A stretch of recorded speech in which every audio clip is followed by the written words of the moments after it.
Holy Long John Silver, a pirate periscope. And welcome to the My Dream Movies podcast. I'm Ryan. I'm Shane. And today we're talking about, well, we're really talking about Batman movies, but that's Yeah, because our category this week was movies based on TV shows we have not seen. And neither of us have dived into the 1960s Batman TV show or the 1990s animated TV show for Batman. So we picked movies based on those, and this will be a fun episode. So I picked the yeah. 1996, the 1966 Batman the movie. And I picked Batman Mask of the Phantasm. So the sort of spin-off of Batman the Animated Series. So yeah, I'm sure I've seen some bits of the animated series when I was a kid, maybe, but I don't think I've really seen much. So yeah, and you can watch both these movies. You can just watch unrelated to the TV shows, and you're not. I feel like you're not really missing anything. You understand it. So yeah, this will be a fun episode, an inadvertent Batman episode. So that's pretty sick. Yeah, kind of fun to have those sub themes. This has happened a few times in the show where we just end up with a little sub theme, and Yeah. uh, and that's kind of funny. So I'm in. Eh, Yeah, and we did not even plan it. Just so happened to pick these two different Batman movies. Yeah, it's actually funny because in the past, when we ended up with a sub theme before, it might have even been because we picked them live on the air or like Oh on the yeah. episode and we talked through it and stuff. But lately, as people that have been following for a while know, at the end of the episode, we pick a random category, and then we have a week now to think about our option, and we come into our half episodes without any clue what the other person has picked, and so it adds a little bit more kind of tension to it, or I don't know, whatever. It's a fun reveal thing. Mystery. Yeah. Yeah. And so that's cool, but it makes it even less likely that we might end up with one of these kind of crossover sub theme episodes. Yeah. Yeah. But pretty cool. And so yeah, we're gonna talk about Batman 1966 and Batman Mask of the Phantasm. So the title of the episode I think is Batman Mask of the Phantasm 1966. But we're gonna talk about the 66 one first. Uh, so we're gonna get into spoiler talk about both movies. So if you haven't seen them, Mask of the Phantasm especially has a pretty great story with some reveals to it, I guess. So if you haven't seen Mask of the Phantasm, at least I would highly recommend it and go out and watch. It's like 75 minutes long. It's easy. I think it's on HBO Max right now. So go check it out and then come back to the episode. Batman 1966, you could probably it probably doesn't matter if you've seen it or not. The plot's not as important as the shenanigans to that movie.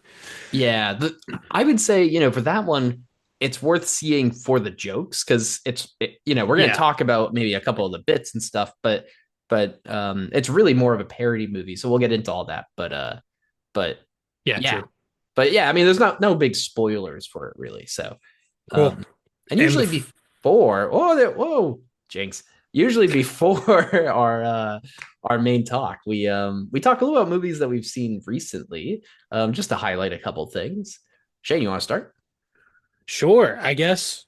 I'll start with I don't know, I haven't watched that much recently. It's been spring. I've been trying to touch grass, I know. It's very lame, very lame. Boo.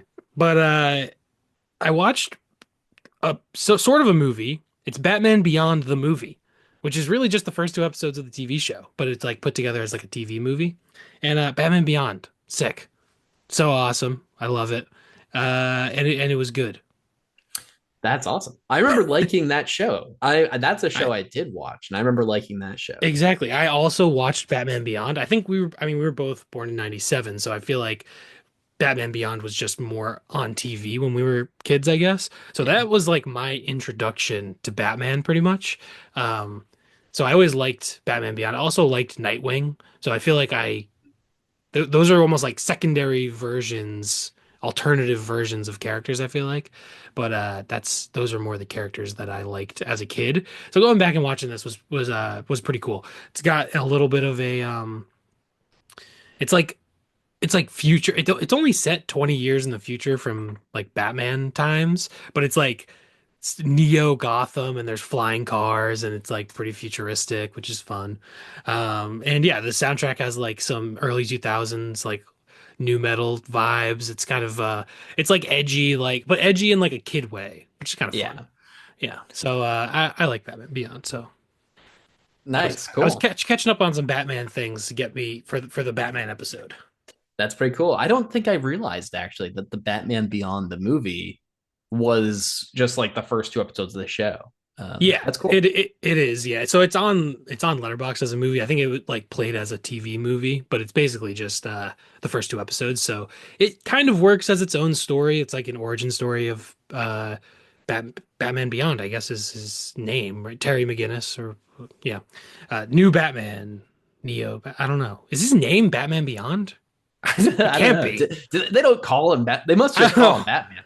Right? They must. So Yeah. it's anyway, it's Terry McGinnis origin story, I guess. But yeah, so the conclusion is kind of like it's not a super satisfying ending because it's kind of just setting up the rest of the show. But still fun to watch, and it's like really short. Nice. That's cool. Um, I uh, I also have kind of not been watching too much lately.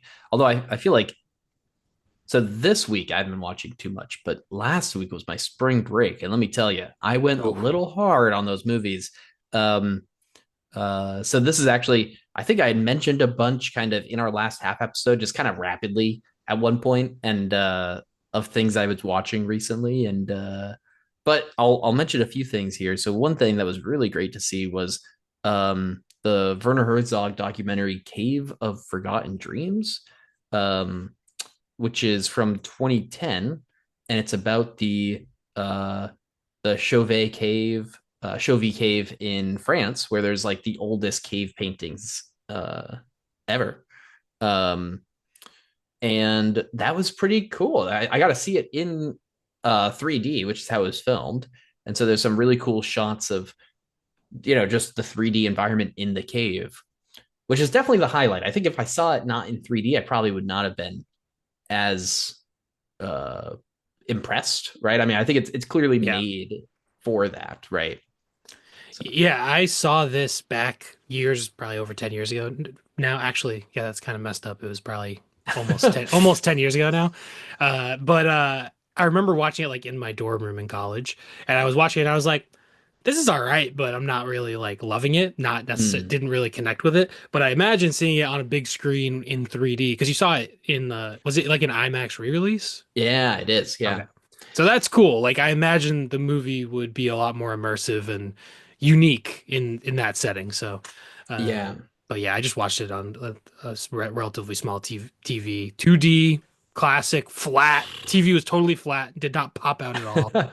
So, Lame. I would say it's a tough one to recommend really because I do think that 3D experience was so impactful. And it sounds like maybe I'm right on the point of like, yeah, seeing it in your dorm room, maybe not the most satisfying. But I think if it's still in that IMAX re-release right now, I encourage people to go out and see it. It was like really pretty mind blowing to see it in that format. And if it's not, maybe keep an eye out for it. But definitely, I would encourage people to read into the Chauvet caves quite a bit, or the Chauvet cave. It was like pretty crazy interesting that it's this like 30,000-year-old cave that has these drawings on it, and like it kind of was just like preserved by chance because of this landslide. um and one of the most mind-boggling things to me is that the cave drawings range over the course of like 5,000 years. So the oldest ones are like 5,000 years before the newest ones. And that's like all of human civilization, pretty much, like recorded yeah, history, right? Like written yeah, stuff. It's like 5,000 years. So it's insane to me that like over the course of all of human history, essentially, if we were all just in a cave, like scribbling stuff down, that's not really what happened, right? Obviously. But like, people are going in and out of this cave and adding and editing and recreating the art that's there and stuff. That's really insane. So it was really mind-boggling to get that sense of scale of time that we don't usually get in art. So yeah, yeah. Very cool. That's cool. And I'm sure if people like add it. on like IMDb or Letterboxd or something. Maybe I don't know if Letterboxd would do like theatrical stuff like that. You sometimes they'll notify you when it's streaming, but I think IMDb maybe will like send stuff when it's in theaters. So it's worth keeping an eye out because sometimes IMAX I feel like does re-releases of stuff like that or like they're like IMAX like nature or like science documentaries and stuff like that. Yeah. Or like, you might be able to, since it has the re-release, you might be able to keep an eye on like your local theater or museum theaters.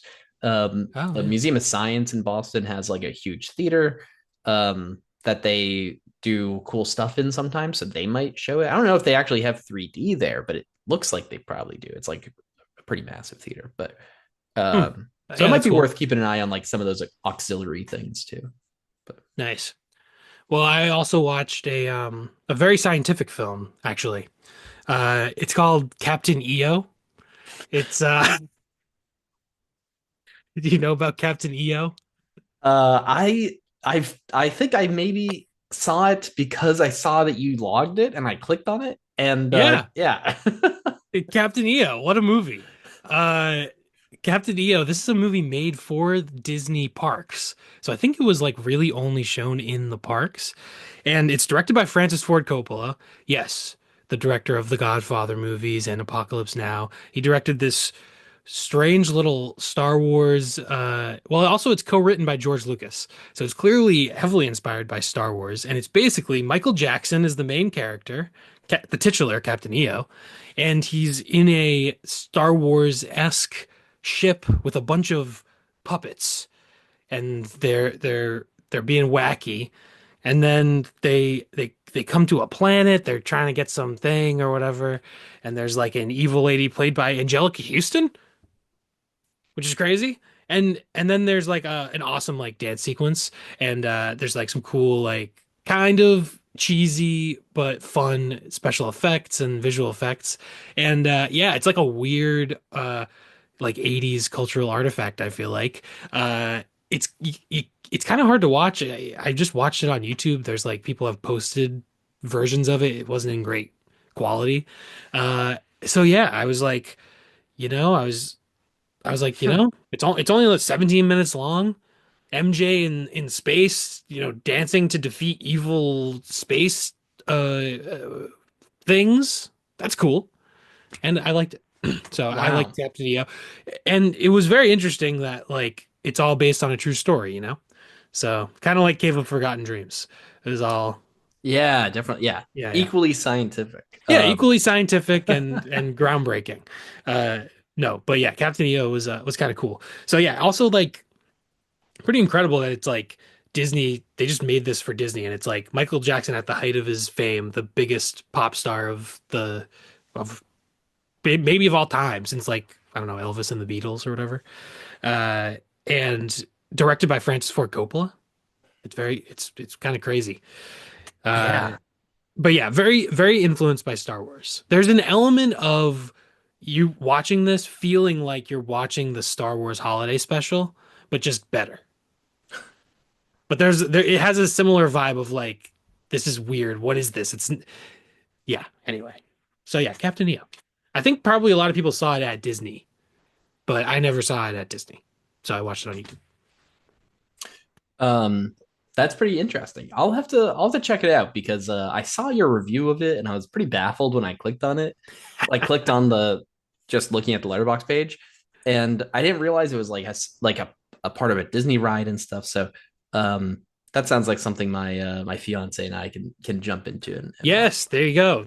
And she'd probably might know more about the background on it of like, Yeah, 'cause I think it was shown there for a long time. yeah. She might have seen it. Who knows? Yeah, possibly. I have no idea. I don't know when it. Maybe Yeah, if you find it, like watch out because she might like get captured by Disney or something for watching an illegal upload of it. Who knows? yeah. um, that's cool. That's fun. Pairs well with the Michael biopic. Yeah, Michael biopic came out. I was like, this looks like just your standard uninteresting biopic. If it's streaming, I might watch it. I might watch Yeah. it. But you just, I mean, I don't know. But regardless, it kind of worked in that it got me in a Michael Jackson mood. Started listening to some Michael Jackson music, Off the Wall, Thriller, the classics. So so there, even though I didn't see the movie, I still, it permeated the culture and I was still influenced to go back and listen to some Michael Jackson music and watch Captain EO. So, Nice.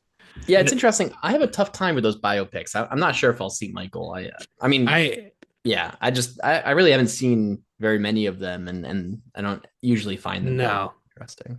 I agree. It's not, it's one of my least favorite like subgenres of like, oh, it's just a, and from the reviews it all seems like a very play the hits and we're not going to get into anything that interesting. We're going to jump around and just show you important moments like recreated, and I'm like, you can just watch the thing, like the performances, the actual performances. You can watch him like perform Billie Jean. Just go on YouTube and you can watch it. Yeah, and you'll actually watch him doing it, like the Exactly. actual Yeah. performance. Yeah, it's interesting to me because if you're gonna do a biopic, it seems like you should explore the stuff. Like you should actually explore the stuff about the life more than the music almost because Yeah. and like how the music impacted the life and how the life impacted the music, but not necessarily show us the music so much, right? Like, and that's I think one thing that the biopics often seem to do that kind of turns me off. And I think listen, I'm just gonna say there's probably a lot to talk about with MJ's life. Oh yeah, he's one of the most like complicated and like has an insane life story. So just his entire life, there's so much going on, but there's you know, there's so much going on that you don't want to they just wanted to make a basically fan service. It's just all fan service. And Yeah, and these biopics are really just like IP. yeah, Like it's kind of similar to thing like everything's a sequel. Everything like Michael Jackson is one of the most well-known artists of the last 50 years. So if you make a movie about him, it's like there are going to be a tons of people that are interested and are going to want to see it just because they're fans of Michael Jackson. So yeah, it's really just I don't know. So yeah, I don't have that much interest in it as a movie. But yeah, if it was streaming and I was in the right mood, maybe I'd throw it on. But yeah, there's so many of these too, like Bohemian Rhapsody, and there was the Bob Dylan one, there was the Bruce Springsteen one. There's like, wasn't there an Elton John? There's Elton John one. yeah. Obviously, there's like Johnny Cash, Walk the Line, but like they all just feel extremely formulaic and usually not interesting to me. So I haven't seen almost, I don't think Walk the Line I've seen. All those other ones I named, don't think I've seen any of Yeah, it's tough because also like, I would say like I think for me, right, I'm more interested in either the music or like a documentary about the person would be more interesting to me, right? Like them. um but yeah, anyways, again, just not really my thing. I don't know, whatever. I'm rambling about a movie I haven't even seen, so I don't know what I'm talking Yeah. about. Well, I will say Captain EO, it's like 2 hours shorter than Michael. There you go. Perfect. That I watch. Well, I got one more for us, at least, but which is this was awesome. I went to the Harvard Film Archive for a double header. So I watched two movies the same night. These were insane movies to sit and watch together. Uh, I saw on your letterbox I just saw Damnation, the Bellatar movie. I was like, oh man, Ryan's getting in deep. You're yeah. going to Bellatar. When's the Satan Tango viewing I coming? I almost went to watch that at the Harvard Film Archive Oh on man. like 2 days. No, the next It's like day. 8 hours long. Yeah, and I almost went to it. I figured one, I would never watch this if it wasn't at a theater, and two, it just seemed really seemed interesting, right? Like whatever, I was on break, right? I really didn't have too much to do, but I didn't end up doing that for a bunch of reasons. That didn't really like, I think if it It's was the hard to weekend before, I probably would have, but yeah, 8 hours in a movie theater is tough, right? It's a lot. It's your entire day, and Yeah, it's a lot to ask. but I did get to see Damnation, which is the uh the 1988 Bellatar movie. Have you seen this one, Shane? No, No. have not seen any Bellatar. Okay. This is my first Bellatar, Yeah, and it's an incredibly uh let's say like patience demanding movie. in the sense that like it lingers on like every shot. There was at the Harvard Film Archive, there's always somebody that like introduces the films, which is really great about that place. But and he says before he says that the average shot length in the film is like 2 minutes long, and the cameras are dynamic, but it's also steady and stationary for a good amount of that time, and then it moves a little, and it's mostly like a zoom out or like a pan over or something. Um, and so I think it demands a lot of patience, but the cinematography and everything, and the theme and the themes and everything that's there are so heavy and so rich that like all that time that you have to sit with it almost feels more like a museum where you're really sitting with this stuff and thinking about it and contemplating and stuff. And I think like this would have probably been a different experience for me if I wasn't in the movie theater. But in a Mm. movie theater, this type of movie really shined. It's not a particularly long movie. Oh, it's almost 2 hours. Never mind. It didn't. I don't know. Well, compared to some of his other movies, that's short. That's one of his Yeah, shortest movies. yeah.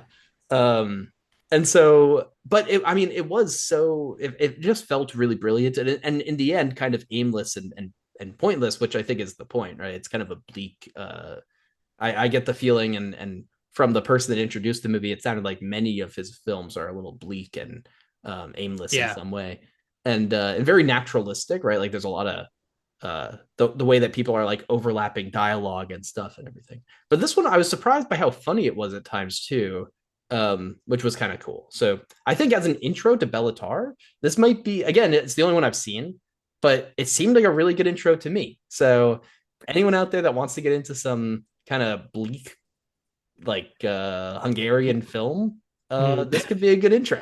If you want to watch a bleak, depressing, black and white Hungarian movie, Yeah. go for it. If No, you it ever want probably, to watch Satan Tango, you probably want to start with this first and see if you like. yeah, that makes sense. And I know the Turin horse is supposed to be like great also. Mhm. And I think it's like less than 8 hours, it's maybe like 3 hours or something. So it's a little more approachable. Maybe like 2.5. I think Turin horse is, but I'm pretty sure all of them are like bleak and depressing, and that's the vibe. But But so but it was funny to go to this double header though and oh watch this. And then, I'll just talk real quick about yeah, the yeah. other movie, but which is Assassination by Masayoshi Shinoda, which is actually really why I went. And I was really excited and glad to see um, Damnation as well. But I went for Assassination because we did Demon Pond from Masayoshi Shinoda, and then I watched Double Suicide. I really love the way that he blends a lot of like the kind of traditional Japanese theater and kind of that contemporary at the time filmmaking stuff that was happening in this you know movement of Japanese New Wave, and so I was pretty excited to see more of his stuff. And the Harvard Film Archive had like a whole series of his, and this is the only one I made it to. Um, and I would say this didn't feel as maybe innovative as those other ones in that way, where it was like blending these techniques so much, but it was really heavily themed on the idea of the clash of cultures, and it's really a samurai film, and it was pretty cool. I mean, it was pretty awesome, but it wasn't quite what I was expecting going in.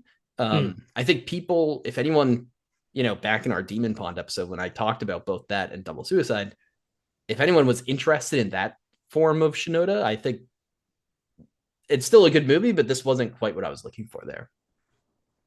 Okay, there you go. So you like the Bellatar better. Yeah, yeah, actually, which There you is go.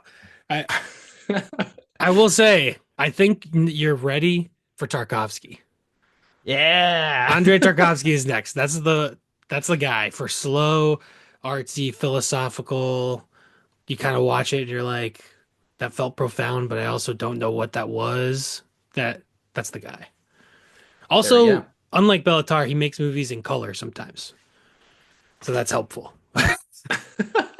I mean, the black and white cinematography can be really, Oh no. I think, impressive. But yeah, I No, do it, know what it you mean. can. And Andrei Rublev and Ivan's Childhood are like two of, well, I don't know. He only did like 7 movies, so they're all pretty great. But those ones are both great too. Yeah. I'm not like a weirdo who's like, I will not watch black and white movies. Yeah.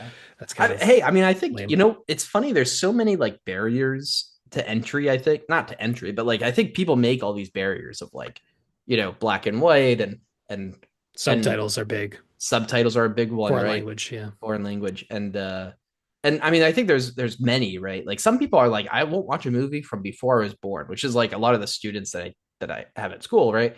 And then I realized they're born in like crazy crazy numbers, Yeah. like 2015 and stuff. And it's like, Yeah. but They're like The Dark Knight, no. Too old. yeah, It's not Skibbity Toilet. yeah, I can't watch Minions in it. No, I'm good. Um, but anyway, so there's all these barriers, right? And I think black and white definitely is one for people, right? And I think I think once you start exploring some of those, I think it I think like many barriers, right? It demands something from you a little bit for like your first thing that you're going to watch in black and white, right? Or your first thing you're going to watch with subtitles.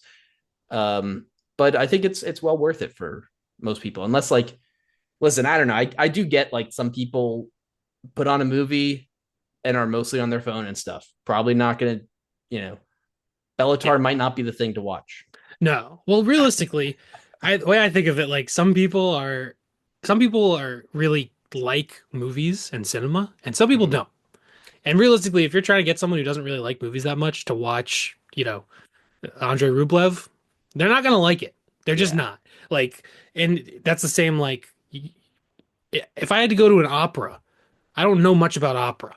You're probably not gonna put me with the most challenging way out there opera. You probably want to start me with a little something more approachable, Yeah. or like I don't know. Like you only have so much time and to get into certain things. Like so, Totally. I don't know. You think about it. I guess books. Well, runtime is also a big thing, and which I feel like is more reasonable to be like, oh, that movie's 3.5 hours long.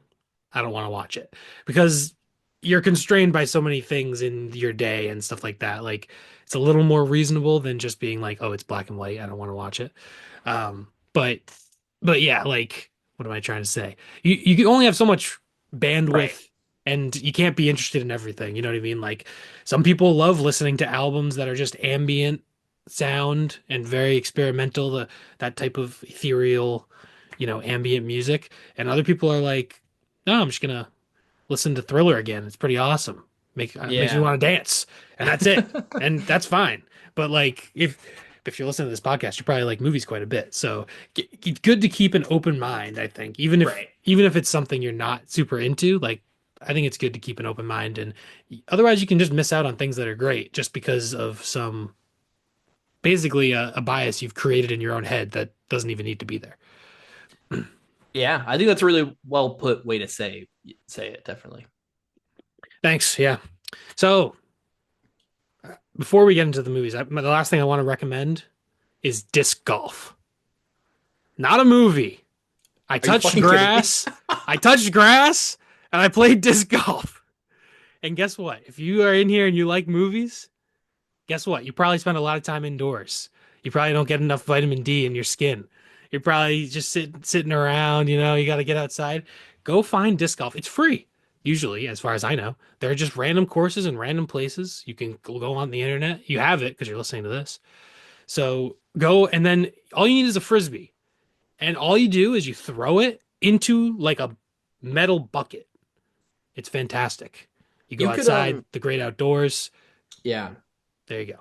You could listen to this. You can pause this episode. You can Yeah. Google where to play disc golf, and you can go and watch. You can listen to this episode while playing. Yeah, Um, yeah. Have your one headphone in. Only one. yeah, Don't do both because you never know. A bear could come up and attack you.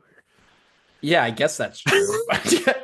What, dude? I'm trying to get people to go outside, and I'm like, well, you could get attacked by a bear, so stay vigilant. Don't Yeah, be a fool and put two headphones in. Don't use your yeah. noise canceling headphones out in the woods. Yeah. I mean, so that no, whatever. Yeah, I mean that's a cool suggestion. I do think It's it. great, great game. Yeah, I've actually never played disc golf, so No, oh, I thought we might have went once before. um, Like this would have been years ago though. I don't think so. Yeah, I That's don't think fair. so. Um, it's like frisbees, right? Yeah, Yeah, I don't think I've done that. yeah. You just throw them in like a metal bucket sort of a thing. There's chains on it, so you hit the Yeah, chains and it goes in. It's pretty sick. sounds cool. Yeah. Yeah, I guess I do kind of like the idea of recommending that people go outside. It's like springtime and stuff. But Yeah. yeah, but also, nothing wrong with you guys hanging out watching some movies. So, Well, do what you want.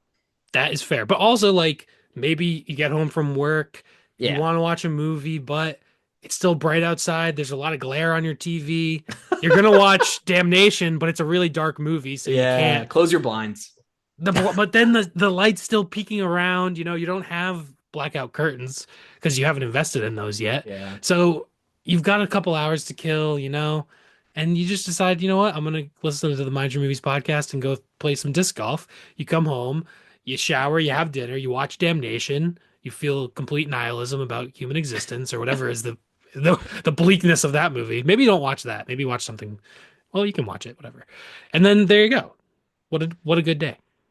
Also, you could do? Here's what you could do. You could get a few friends, bring them to the disc golf course, put on the Mind Your Movies podcast on like a big speaker so everyone hears it. And then Force when them to listen to it.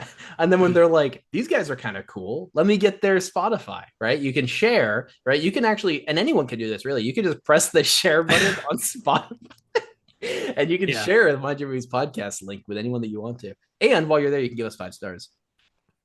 that's true. And you can share it in real. You could go to a public space and bring a really big speaker and disturb people with our voices, and then many people will hear us. They'll all hate us, but there you go. That's how you Yeah. share in real life. You just crank it to 11 on a big speaker in a park, and I'm you pretty sure disturb you the peace. print out the hyperlink and you just throw it at people. Yeah, you print out a QR code and just Yeah. start pasting it on poles and walls. Yeah. Yeah. All right. Anyways, Well, I had to slip in that shameless self promotion while I saw it possible. Low hanging fruit there. yeah. I mean the thing is though, it's I mean it is good to share the show, but then also we're talking to people who are already listening to it. So I guess Yeah. that's the point is they're supposed to share it with other people. But Yeah. I mean, also, that is real talk for a second before you get to the movies. That is probably the best way that you guys can help the Mind Your Movies podcast, right? If you guys are interested, if you like the show, whatever. Um, we have actually, we were just talking the other day. We have a nice, I would say a surprise, not surprising, but I was happy with the number of people that we seem to have watching, listening every week, which is cool. Um, yeah, so we appreciate it. yeah, keep doing that. And again, if you love what we do and you want to hear more of it and stuff, yeah, the best way to support us is definitely sharing it so more Yeah. people hear it. And you got to subscribe and follow so that next week or 2 weeks from now I can recommend a different thing that's not a movie. Yes, Recommend an that's right. activity. Yeah. Our next half episode is just we're gonna be outside playing disc golf. That's Yeah. Oh, we could record an episode outside. We could do that. It yeah, could be yeah, fun. we And could. we'd have to be in person. We'd have to go outside of our homes. Yeah. I mean, that'd be fun. That could be Anyways, cool. You could, yeah, I've got plenty of ideas. Maybe I'll do that at every episode is have one non-movie activity to recommend. yeah. All right. Hey, that's fun. I have ideas are just coming in my head. I'm like, oh man, there's all sorts of ideas of things that are not movies that people could do. Yeah. Because sometimes there are things you do that you don't think of as an activity, but it really is an activity. Yeah. Anyway. This actually, you know what? I'm gonna bring this back to last week when we talked about the life of Chuck. And we talked about Mm. how Hey, Chuck dances, right? If you haven't seen that movie, I would recommend it. Shane didn't like it as much as I do, but and then we made an episode on it last week, so you can watch that. yeah. But also, he dances, right? That's his thing, right? And he reflects on that a lot, and that's his thing that he kind of, I would say, he wishes he did more of. And so, you know, go out, do your hobbies, right? Find a new hobby. Dance, disc golf, make spaghetti, Yeah, read a book, go to a park, lay on grass yeah. Get a and dog. read a book. Get a dog. That'd be good. Yeah. Adopt a dog, a rescue dog, but a safe one. Yeah, and also And take care of it, and take care of it, love it. Yeah, you can't just adopt it and then just like throw like Just ignore it. I do realize that actually, we're listing a few Right. hobbies, and I'm like, get a dog. It's like That's not actually a that's not a hobby. hobby. That's like That's like life commitment. yeah, you're signing up for a full time job. But Yeah, that's a lot. That's a lot. These are I'm like, oh, you could go out and walk around a park for an hour. And you're like, no, you should spend thousands of dollars and now you have to take care of this living being for over 10 years. you get a tortoise. A little different level. Yeah. You get a tortoise, you could cook ravioli. You could Yeah. similar level of commitment here. All right. I On to guess we should Batman. talk about Batman at some point. Yeah. So we're starting here chronologically, even though this episode is going to be called Batman Well, Mask of the Phantasm 1966. but the first Batman word is from the 66 movie. Ah, yeah, we're sandwiching Mask Yes. of the Phantasm. Got it. So we are going to start with the Actually, well, 1966. really, it's like Bat is from Batman 1966 and Man is from Mask of the Phantasm. Excellent. Yeah, it is hilarious how convoluted we can actually make this portmanteau, Yeah. even though it's really not even a Dude, portmanteau. actually, a way I'd like to do it is that the consonants come from the old one and the vowels come from Mask of the Phantasm. I can do that All as right. long as the colon is from uh Oh, Batman colon the movie. uh, is that what it's technically called? I think it's just called It Batman. on Letterboxd is listed as just Batman, but the Wikipedia does say that it's also known as Batman colon the movie. So it is Well, time to how get much? into Batman colon the movie from I'm not gonna 1966. lie, I can't let this slide. We're not taking Wikipedia's word for it. We have strict rules here. The I think colon is from Mask of the Phantasm. well, what about IMDb? IMDb has Batman 1966 as Batman colon the movie 1966. You take It IMDb's does word? kind of. What does it say on the like actual screen, like the title screen? Do you remember? Oh, I don't remember. That's a good question. I don't remember either. Well, That would whatever. be probably the deciding factor. But That I think so. anyway, this doesn't matter. Go. You. This was your pick. Go. Start. All right. So, this is directed by Leslie H. Martinson, who, along with the writer Lorenzo Semple Jr., were both involved in directing and writing, respectively, parts of the TV show. Right, and so, not the whole thing. Obviously, I think that would be pretty rare for people to do an entire TV show, but they were involved in it, and this became the first feature length theatrical released Batman adaptation. And it is, I would say, surprising. I went into it not really knowing what to expect. I was actually, you know what? I'll say I was expecting something a little bit more serious. Not like as serious, obviously, as today's like the Batman or the Dark Knight, but this is really more of a parody movie. Yeah, this is a straight up ridiculous, silly comedy. There's nothing serious in the movie at all. So it's kind of fascinating the way Batman has evolved over the past 60 years, where this is just, I mean, this is like Batman and Robin levels of just being a straight up parody. It's actually probably more of Yeah. a straight up parody than even Batman and Robin. It's just the Batman and Robin is kind of bad and stuff. But this one, yeah, I was saying like it almost feels more like Airplane or The Naked Gun than any Batman movie from, since Tim Burton's Batman. Yeah. Yeah. And it's interesting.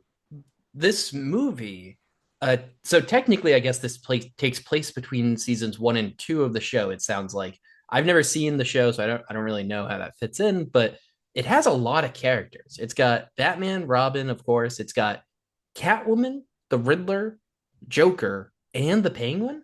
Yes. Wow. I mean, that's And they're 4 bad guys. yeah, and they're all working together to dehydrate the UN or something. And they dehydrate their bodies into powder. Yeah, I think that the plan is to essentially take the UN Security Council hostage and extract money from everyone, right? And so to do that, Mhm. they dehydrate them, and and that's just a way to get them out of the building, I Yeah, guess. which is so stupid and ridiculous and makes Yeah, no sense. But yeah, I yeah, that's when they actually when they dehydrated Yeah, there's henchman. a yeah, the henchman. There's a point when the penguin dehydrates the henchman, and he just explained what he's doing. He's explaining it while he's doing it or whatever, and it, and I actually rewound for a second to hear again what he was doing, because I was like, there's no way he's just evaporating these people and they're just standing there, and dehydrating doesn't seem like they're coming back. Yeah, it does but they do. So yeah, apparently you use this device to take all of the moisture out of a person. They become a pile of dust that you sweep up carefully with a dustpan and a paintbrush, by the way, not a broom, a paintbrush. And Yeah, you put that in a vial. and you get every bit, even though it's on a Every carpet. yeah, yeah, yeah. And then you rehydrate that vial of dust. And I didn't know this happened, but now I know. If you do that with normal, actually they call it light water, Yes, because they do it with heavy water on accident, and that makes them atomically unstable. obviously. What else Duh. would happen? So as soon as they are touched, they just pop out of out of existence or something. Yeah. And so anyway, so what I was going to say there is that this whole sequence when like he's dehydrating and his henchmen just evaporate into dust, and none of them move. None of them are reacting at all.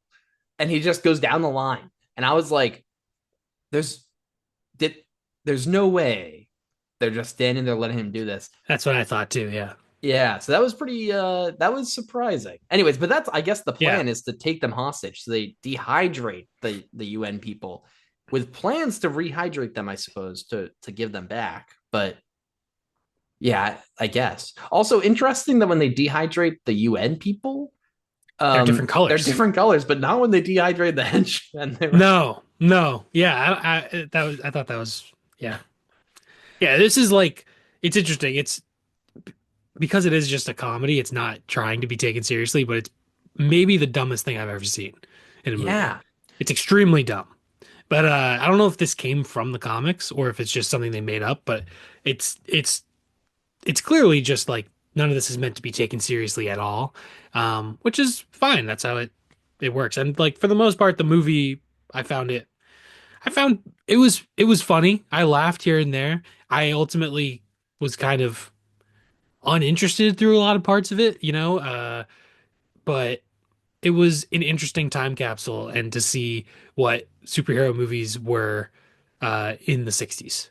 Yeah, I would agree pretty much with what you just said. I think with the disinterest too, I think one thing that didn't help is that at times the jokes felt so predictable, but not with a particularly good payoff, where like the Riddler would have these stupid riddles, and the answer to them, for example, at one point there was like, uh, it, the answer, they had to figure it out because they said, oh, it was at sea, like there was something in the water at sea, right? And they were like, sea for Catwoman, and Yeah. it's like, what? And then there's one point when they're talking about what's yellow and writes something, right? And they're like, it's clearly a banana with a banana phone or something, a banana pencil or whatever.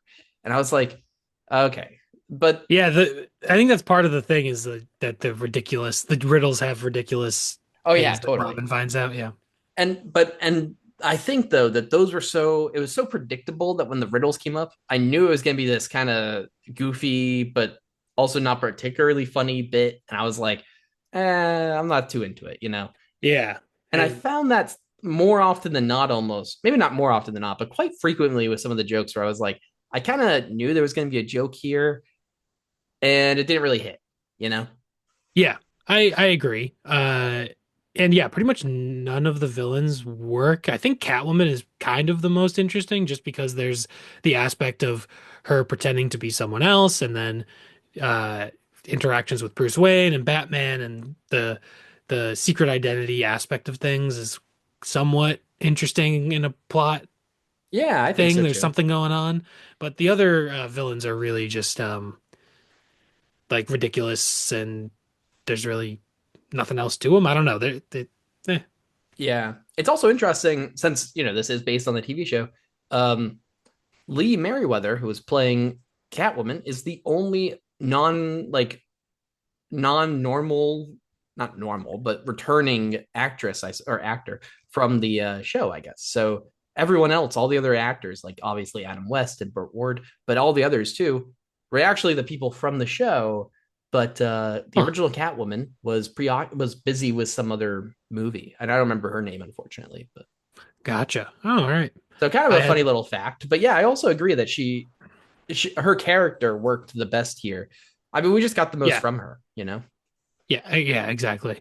It's kind of the rest were kind of neither here nor there. I don't know, just kind of caricatures and yeah, Yeah. I like what think, what what they were doing didn't really have any. There wasn't anything of interest. They were just doing random uh evil things. Like I guess the Riddler had his riddles, but like even the Joker's extremely like underused and kind of not doesn't really do much in the movie. yeah, he just laughs. I guess, but he's not even that like unhinged. Like he kind of just looks like he's dressed in clown makeup and he's doesn't seem that he doesn't the Riddler seems almost more unhinged than the Joker, you know. Yeah. Yeah, I mean that's the Joker and the Riddler in this are both pretty like just dead weight, I think. Yeah. The Penguin, I mean it's his Penguin submarine and it's Yes. his henchmen and they're all And pirates yeah. and he has the umbrella and Yeah. And he does the dehydrating.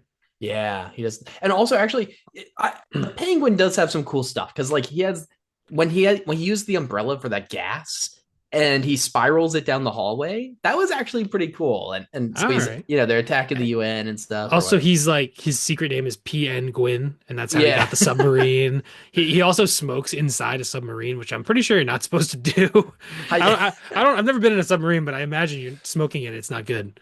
yeah, yeah. And also, he for a brief moment has uh, I guess he tries to convince them that he's the kidnapped Yeah. Russian commander or something. Oh, yeah, something like that.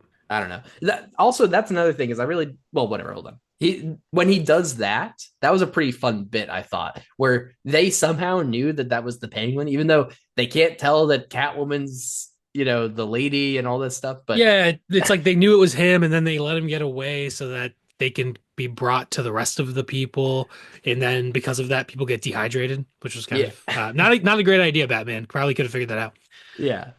but yeah, Um, but yeah, and so I think the Penguin worked maybe a mixture of well and not so well at different times. yeah. But yeah, so like this is something I didn't really understand. So the bad guys had kidnapped this like commander or whatever. Um and was that in an attempt to take ransom? I kind of forget. I'm not gonna lie, I have no idea. Cuz I that yeah. a lot of the plot is kind of convoluted, but all of it is very silly and not involving, so I didn't really care to keep track of all that kind of stuff, I guess. Yeah. And Like yeah. And it's kind of a long movie. I mean, it's not like it long, but it's about I like an hour 45, I think. yeah. So yeah, it's not. Yeah, there's a lot going on. A lot of villains, I guess, even though they're kind of all working together. But I think just at the very beginning, like when they go down those like firemen's poles and they have the switch that says Yeah. instant costume change, and so they're in their regular outfits, and then they flip the switch and we cut, and now they're just magically in their superhero costumes. Like as soon as that happened, I thought that was funny, and clearly now it's like set a tone that this is like just a straight up parody. Like so I Yeah. basically am like, okay, I'm not supposed to take any of this seriously. So I didn't really like the plot. I was kind of, but I guess that kind of is also why I wasn't that invested in the story because obviously there's a lot of plotting going on. There's a lot of people explaining plot, and ultimately the plot is not really interesting. Yeah. Yeah, and I think that I think it does have a little too much plot in it though for it to be as uninteresting as it is. Um, Yeah, I agree. it's not, and I should say it's also I'm starting off here pretty hot. It's not that I didn't like this movie at all, right? I actually laughed a good bit, and I liked a good amount of it, but yeah, I mean those are just some things maybe that surprised me going in. Yeah, no, that makes sense. I agree. I will say there are some like a lot of aspects of this that are extremely iconic, which is cool. Yeah. Like the theme song has been like that's just an iconic thing now in culture. The Batmobile is cool. And also the transitions with the spinning like Batman logo, or sometimes it would be other things. But that type of thing, like for whatever reason, that just stuck through culture and has been like associated with superhero things pretty much permanently, I feel like, especially in like a comedic or parody context. Yeah, definitely. And also Robin's like holy blank Batman, that is very iconic as well. Yes, I was gonna say that too. I think there's definitely some moments of this that almost like lived in the cultural zeitgeist for a long time. I think I don't know, right? Like today, if like the students at my school, if I said like holy heartbreak, Batman, right? I don't know if they'd even understand what I think they might think I'm having a stroke, right? But like it definitely lived in the zeitgeist for a long time. Yeah. And I think now, it's so interesting just that like the shift. And I think part of the reason it lived on maybe is because of the Batman and Robin and like the goofier movies. Yeah. Whereas now it's like so shifted almost that we have these, very dark and gritty Batman movies. Um, that I wonder if Yeah. that's kind of pushed away some of this other stuff too.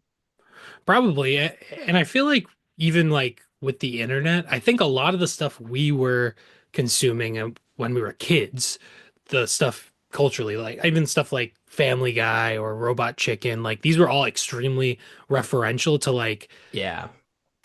pop culture from basically the 60s through the 90s, but especially stuff like Star Wars and Superman, Batman, like all that stuff was like that's what the creators of those shows enjoyed. So then they were super self-referential and making references to pop culture, and that was a common thing. So even if like there will be a lot of like movies I'll mention to my girlfriend, and she'll say, "Oh, I don't think oh, like Speed." She's like, "Oh, I've never seen that, but I think there's like a Family Guy or an American Dad episode that sounds just like that." So it's like, "Oh, well, you've never seen Speed, but you know the reference to it." But I feel like nowadays with kids like watching like streamers and like on YouTube and stuff, I feel like that type of like pop Mm. culture like cross pollination it maybe it doesn't happen as much, or maybe it's just changing over time. It's probably different because I mean like anime is huge now, and so it might just be that it's different. I mean, that's definitely a good point, though. I think, and it's interesting that today, right, like heated rivalry blew up in the online sphere when it came out, and it's like it's this TV show miniseries about just gay hockey players just doing their thing, right, and like that. I like. I feel like today it's like the things that go viral now, right? It's like things that happen today are the things that go viral and that get referenced, right? Whereas like when we were growing up, it was actually things older that were getting referenced more, right? But now Mm. because information can kind of spread so quickly and become viral so fast, and almost like some things aren't even like trying to be viral, right? Like brain rot and stuff like that. And so you end up with maybe like more modern references today than you would have when we were kids, maybe. Yeah, that makes sense. I see what you mean. Or maybe like a show like Euphoria, which I've never seen, but I Yeah. imagine that's like very trying to be like of this time. Yeah.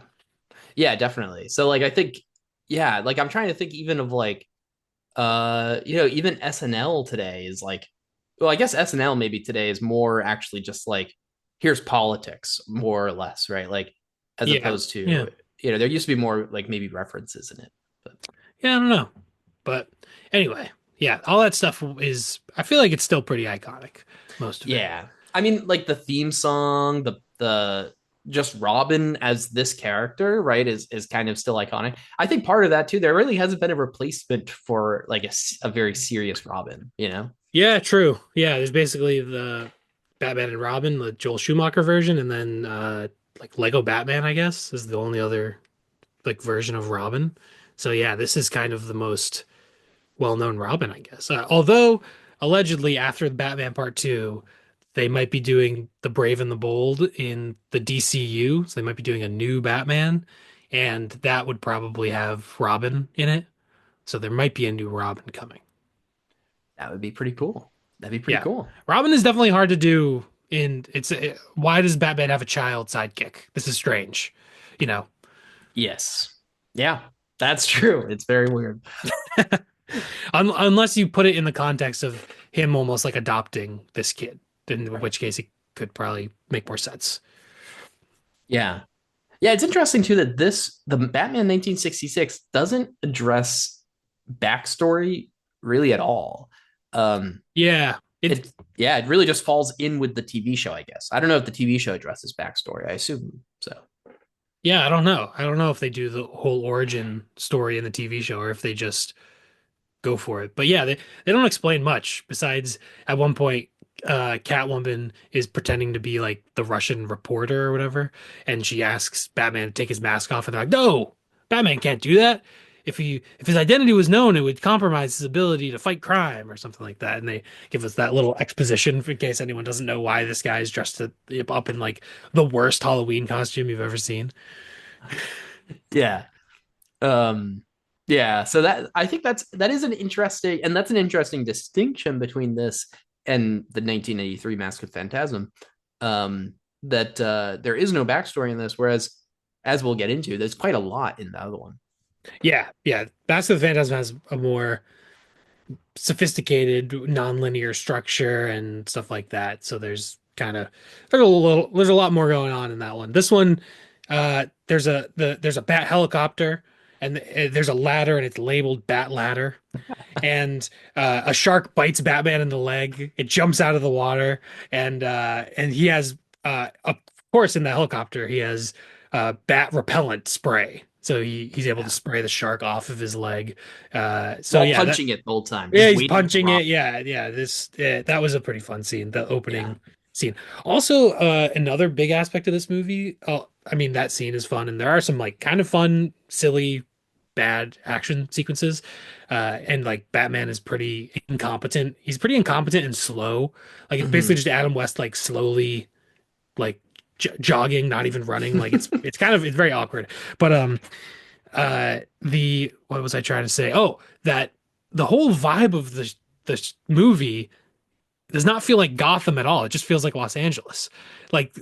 That's a huge difference in this and all the other stuff. And that Gotham is very like New York City, but like the worst version of New York City. And it's dark and where it's night and it's rainy. And but this one it's like, nope, it's bright. We're out in the middle of the day. A lot of ocean related shenanigans, a lot of the submarines and boats, and we're on the dock and the pier and stuff like that. And it does not feel like modern versions of Gotham at all. I don't even know if they call it Gotham. Yeah, I think. Oh, that's a good question. I want to say there was some reference. I think there might have been some, There might Gotham be, yeah. written somewhere, but I mean, it might not be too. But that is a good thing, and I noted that too. That the setting, and I didn't quite put Los Angeles down, but I think that's a good note, right? Is that it looks so. I just put that it looks very not Gotham today, at least. But yeah, it does look very LA and in many ways not at all what we expect from Gotham in almost, I mean, really any other context, really. I can't think of another place where Gotham has looked anything like this. Yeah, agreed. It is, and it's interesting that that I think that adds to the lightheartedness of it all because it's not dark and bright. It's actually a lot of it's during the day, right, and stuff like that too. So Yeah. um, it's interesting. Another big difference, Bruce Wayne, Adam West, has like blonde slash light brown hair. And I feel like Bruce Wayne, every single other iteration of him has black hair. I guess Michael Keaton has like brownish hair, not quite like jet black, but in the animated version he has the jet black hair, and then all the newer versions it's dark hair, and that's like kind of a thing that I think of with Batman is like black hair, Yeah, and he doesn't have it in this movie, and I'm kind of like, whoa, this guy doesn't look like Batman to me, or it doesn't look like Bruce yeah. Wayne to me. Well, it doesn't look like Batman either because he's wearing. It looks like I could get a better costume at Spirit Halloween right now. I could make a better costume with like the Yeah, things only in my house right now. I could Like, take cardboard boxes and Sharpies and make a better costume. yeah. Yeah, definitely. I think uh the hair, the outfits, I think it all helps to set the tone of it being lighthearted, right? The hair maybe trying to be brighter, right? Trying to be Yeah, I mean, we can reflect on that today, but like also this was really the first big depiction of Batman, right? There was the serial shorts in the 1940s that influenced this yeah, quite a bit, but this is really the first big thing to show Batman. So like today, it's easy to think back and be like, well, that was to make it, I'm like trying to analyze it. I'm like, that maybe that was to make it look lighter and all this stuff. But also, yeah, I don't know, they could have just ran with it, right? Like, I don't know, Adam West has blondish brown hair. So there he is, like who knows, right? yeah, yep, yep. Um, It is I interesting, the 1940s thing. I almost wanted to go back and watch that. That sounded kind of cool. Did you read much about this? I've seen tiny clips of it, but I didn't really look into it very much. I do think he has black hair. I think it's all in black and white, but I think he Ah. has dark hair. But yeah, it's more like just on sets and lower budget type thing.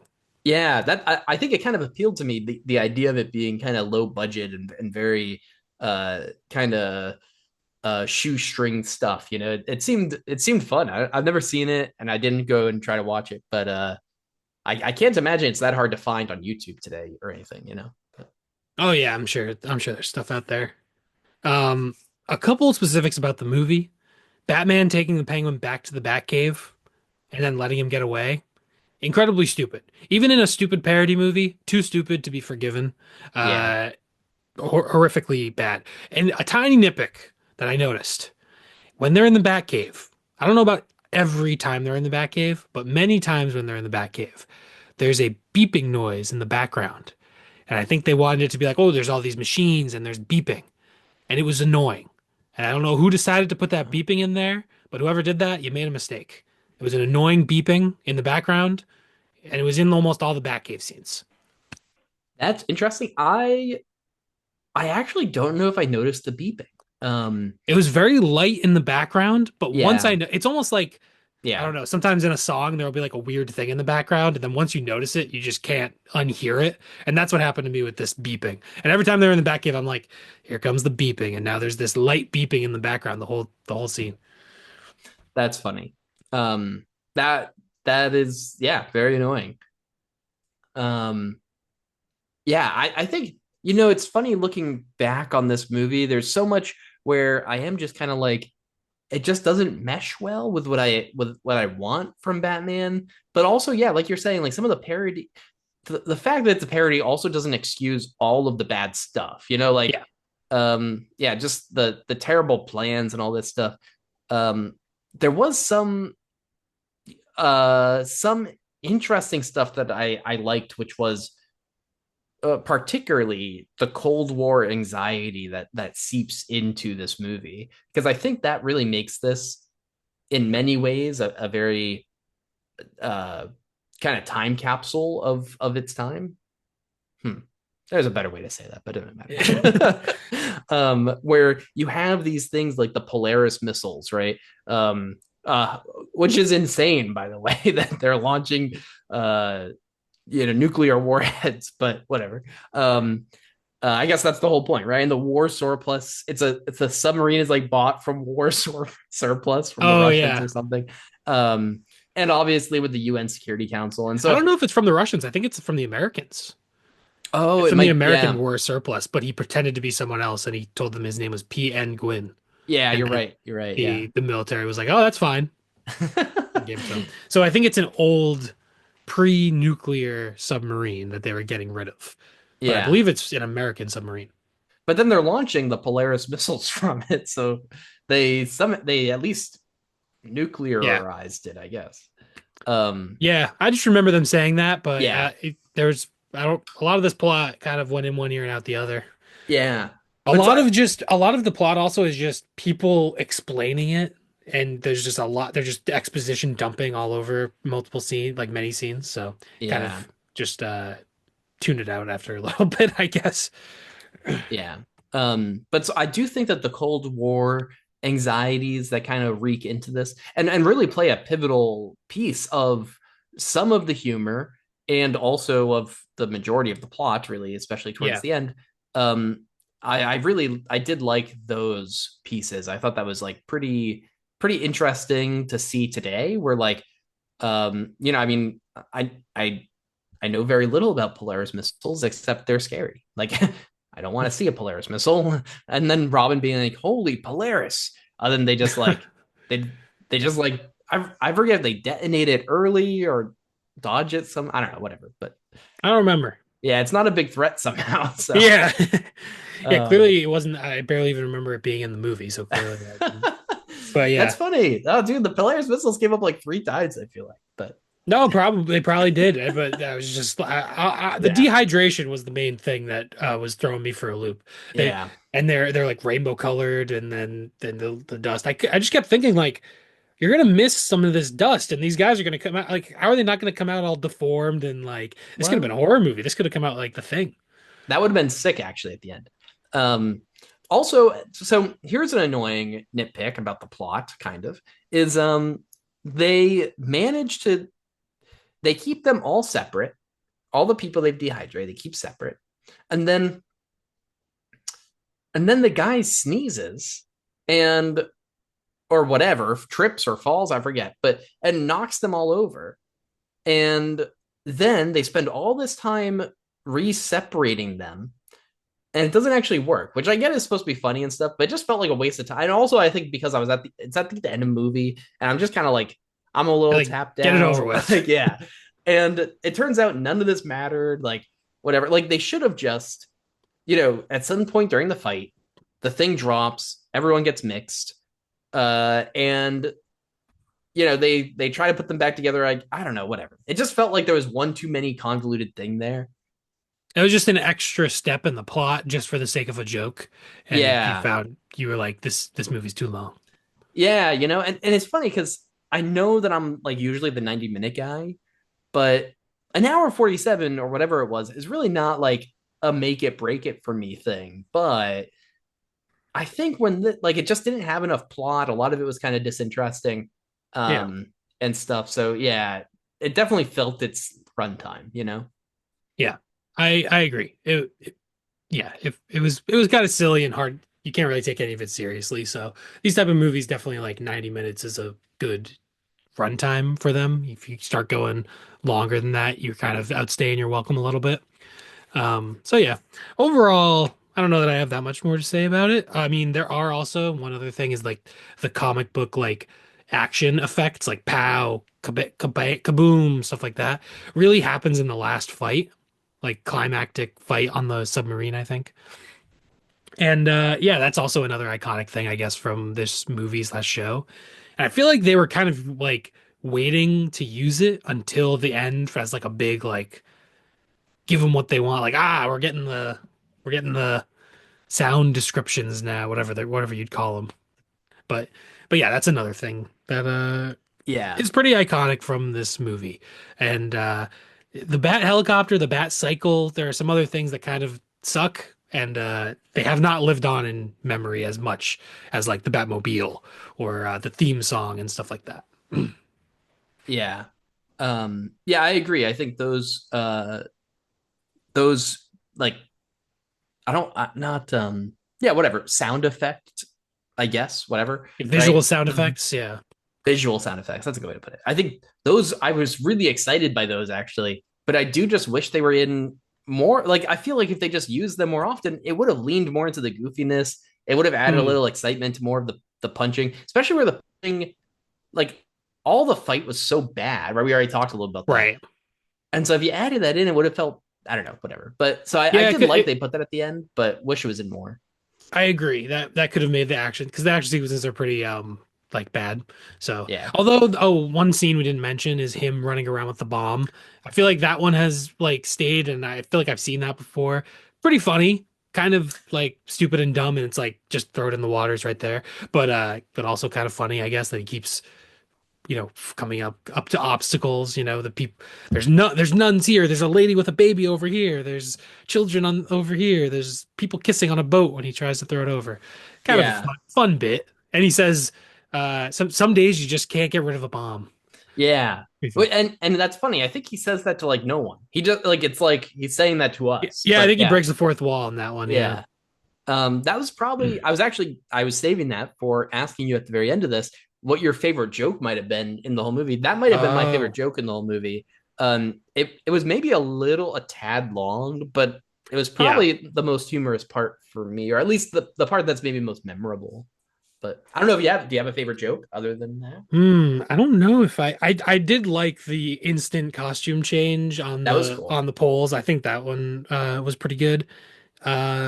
Also PN Gwyn, Yeah. pretty funny. Yeah, I mean Nice. Yeah. I enjoyed it overall. There were some good bits. It was fun, not great. I'm glad that Batman has gone in the direction it has. I much prefer the serious, you know, depressed, more complicated, more interesting character version of Batman that we get in Mask of the Phantasm and Dark Knight trilogy, the Batman, stuff like that. Well, beautiful transition. Should we give our ratings and move over? Yeah, I gave it 3 stars. I also gave it 3 stars. I wanted to give it 2.5 stars, but I actually just gave it the extra half star kind of for influence. I feel like it's so influential, so impactful. Um, and you know what? I liked it enough, like whatever. Um, Yeah, I think it was the tone was so silly that even though the plot mostly sucked, I was I laughed. I enjoyed myself for the most part. It wasn't, you know, but yeah, 2.5. I'm probably closer to 2.5 than 3.5. yeah, definitely. And the rating recap here, which we now have I just digitized this over the last week, so this is easier Nice. to compile now, which is great. But anyways, rating recap here, we've got 3.3 out of 5 on Letterboxd, 80% on Rotten Tomatoes from the critics, 62% from the audience on Rotten Tomatoes, and 6.5 out of 10 on IMDb, which gives it a 6.8 average. So very much in that mid range. Yeah, interesting that the critics are the highest on Rotten Tomatoes. I wonder if most of those are like reviews from the time, or if they're people reviewing retrospectively. I don't know. Yeah, that is a good question. And also I think like I do wonder too of like if it's today, I wonder how much they're valuing influence on, the zeitgeist and culture, right? I mean, again, like 10, 20 years ago, this had still like such a lasting influence, right? Yeah, Yeah, so yeah. All right, cool. Well, on to the better movie. Batman Mask of the Phantasm. I love this movie. Batman Mask of the Phantasm from I think it's 1993. yeah. Yeah, 1993. This is a spin-off of the Batman the Animated Series. It's directed by Bruce Timm and Eric Radomski. And they are both also involved in the uh, Batman the Animated Series. So yeah, Kevin Conroy does the voice of Batman, and Mark. Well, we're gonna get also spoilers for this movie as well. If you haven't seen it, seriously, go watch it. It's awesome. It's short. It's maybe the best Batman movie. I think you could make an argument that this is the best Batman movie. I don't know if I totally agree with that, but it's up there. It definitely top five. Wow. It's got to be top five. But anyway, Yeah, okay. I would have to think more on that, I think. But from my perspective, but I do think it's worth watching. Definitely would all say right, go watch it before the spoilers. all right. Maybe I'm overselling it. I don't want to chuck this movie. I don't want a life of chuck it and oversell it. But yeah. So if you haven't seen it, go and watch it. It's very good. Uh, Mark Hamill does the voice of the Joker, so it has Kevin Conroy's Batman, Mark Hamill's the Joker, and that pretty iconic voice performances. And yeah, I mean this. I think this movie's fantastic. I love the style of it. It has that art deco sort of noir influenced art style. Um and yeah, basically a the plot is basically that in Gotham in the modern day there's a new sort of vigilante who looks similar to Batman but is not Batman. This is the Phantasm, and the Phantasm is killing mob bosses. And people think it's Batman, but it's not. Batman's investigating it, trying to figure out who this is. That is sort of Batman to the next level, where they're just killing for revenge, uh, and or for justice, whatever. But and then we see a lot of flashbacks of Bruce Wayne starting to become Batman, his early training. We see a sequence before he has his suit and he's trying to stop sort of like a robbery of like a warehouse or something. And so we see that, and we see he had this relationship with Andrea Beaumont, and this questioning of if he wants to be Batman or not, and all this stuff. We kind of jump back and forth in time throughout the whole movie. And yeah, I love this movie. I think it's fantastic. I don't know, Phantasmic. phantasmic. It's a phantasmic movie. Yeah, this is my second time seeing it. I saw it for the first time like pretty recently, and I was kind of blown away by it. So I was happy to rewatch it, and it held up on the rewatch. So yeah, Nice. what was you? Did you enjoy it? What'd you think? Yeah, I definitely enjoyed it. One thing that I'm left wondering, right? So I understand. I think that this also released between the first and second season of its respective show. And one thing I'm left wondering here is what goes on in season one of the show? Is like, does the backstory get revealed in season one? Like, is Hmm. that repetitive here? Is it like, this is obviously not really related to the movie, just something I was curious about leaving in Yeah. relation to the whole TV show bit is I guess, and the thing about this episode is literally about TV shows we have not seen. Right. But it I does if leave I me with had those questions, you know? I mean, if I had to guess, we don't actually see the parents being murdered aspect of the origin story, which is kind of like the most iconic, like, oh, them getting shot outside the opera and all that and the pearls. But so I imagine that might be in the first season of the show, and then maybe we kind of just cut to him being Batman.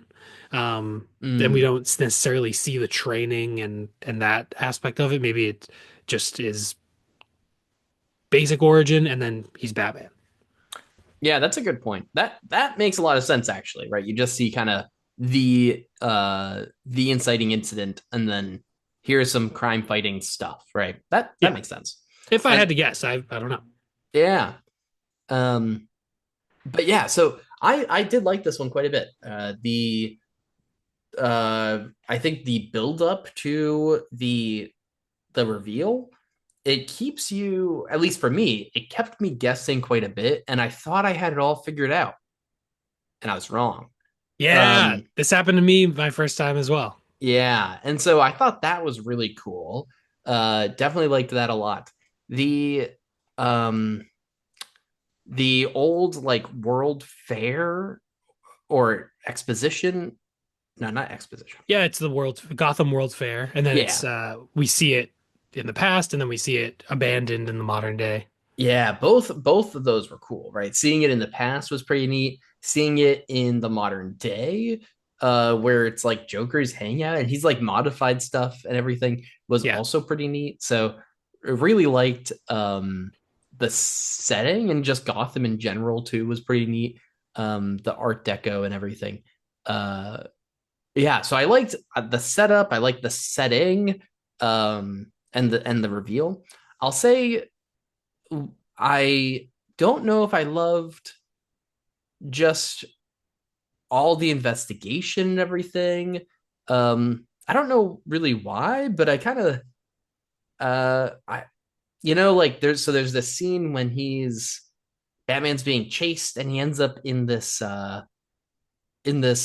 construction building, I guess, like a building that's being constructed, and the cops are just blasting the building with like they are unloading an unimaginable amount of fire into that building. Um, and he's fine, right? And he has a clever way to try to escape with like he shoots a grappling hook at the helicopter with his mask on it, which is I was pretty shocked by that because he took off his mask, but um, I'm saying this, I'm actually getting more excited thinking about it as I'm talking about it. But I don't know, there was like something about some of these moments where I was just kind of like, um, I wasn't sure if they were really moving the plot forward every time. Um, And Who cares? Not everything has to move the plot forward. I know, I agree, And that but is moving the plot forward. He's getting chased. He's potentially going to get caught. yeah. But it was surprised. Like I also could not believe they were just unloading so much. Like this guy killed two mob bosses, has protected the city for like how long, and they're just like, all right, guys, blow them away with all of the ammunition we've ever given you. Like, Yeah, true. But also I feel like it's common in Batman yeah, where the cops are corrupt, and that is a common theme. I don't know if they mention that in this movie at all. They don't really get into it. But yeah, it's kind of just it might as well just be stormtroopers shooting and they're gonna miss every shot. yeah, which is fine. But yeah, I don't know. There was, I think, I don't want to say it like, I definitely don't want to say it like dragged in the middle section. I don't think it dragged as much as there was just moments I wasn't as interested in the middle section. Hmm. Um but again, I mean, I don't know, because and then towards the end of that scene, he shoots the grappling hook and his mask is on and he's running away. And that was actually, again, I was like totally back into it. So I don't know, it had some ups and downs in just some of its scenes for me, but I did like that the non-linear way of telling the story was really cool. Um, yeah, so I don't know. I Yeah, feel a little mixed on it, but leaning more positive than I wouldn't even say negative, but neutral, right? Leaning more positive than neutral. gotcha. I think that's lukewarm, and I disagree. Yeah, That's lukewarm bull. is probably reasonable for Yeah, what but I'm that's bullshit. It was fucking awesome. This movie's fucking awesome, man. He's Batman. Look how cool it looks. The animation is fantastic. Gotham with the red sky, beautiful. I love the opening sequence with all the buildings and the red sky, and we're getting the opening credits. We're getting the vibe, and then the opening sequence with the Phantasm coming in, and they say your angel of death awaits. That's pretty sick. cool. Pretty That's cool. awesome. And then just murks this guy or whatever sends him. Yeah, they're killing guys and all this. I mean, what an awesome opening sequence. And now people see Batman at the whatever parking garage, and now they think it's Batman. Just a great opening sequence to a movie. And I think the flashback structure like works pretty well in keeping things interesting. But I feel like the reason this is like one of the best Batman movies is because of the way it gets into like the psychology of the character. I feel like especially like with the Nolan trilogy and even with the Pattinson movie, I think it really works. I love it, but he's very quiet and sullen and doesn't say a lot. So it's a lot left up to interpretation, which definitely works for that movie.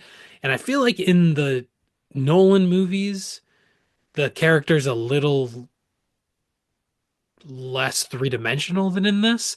But I feel like seeing Batman or Bruce Wayne like having, dealing with all this trauma and having this plan and then meeting someone and actually being happy and dealing with that. All these scenes are like amazing. The scene of him at his parents' grave in the rain, and he says like, uh, I wrote it down the quote. He says, I know I made a promise, but I didn't see this coming. I didn't count on being happy. And it's raining and it's so dramatic and the heavy shadows and like it's just incredible. Yeah. Yeah, I definitely agree that there's a lot of dimensionality to the character, and that was cool.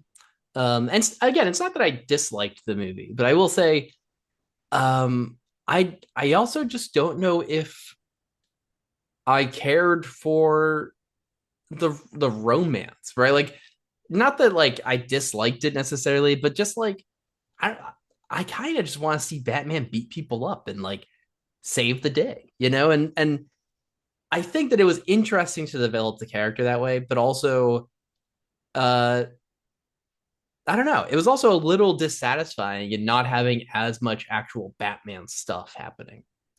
Like you get a lot of Bruce Wayne in this movie.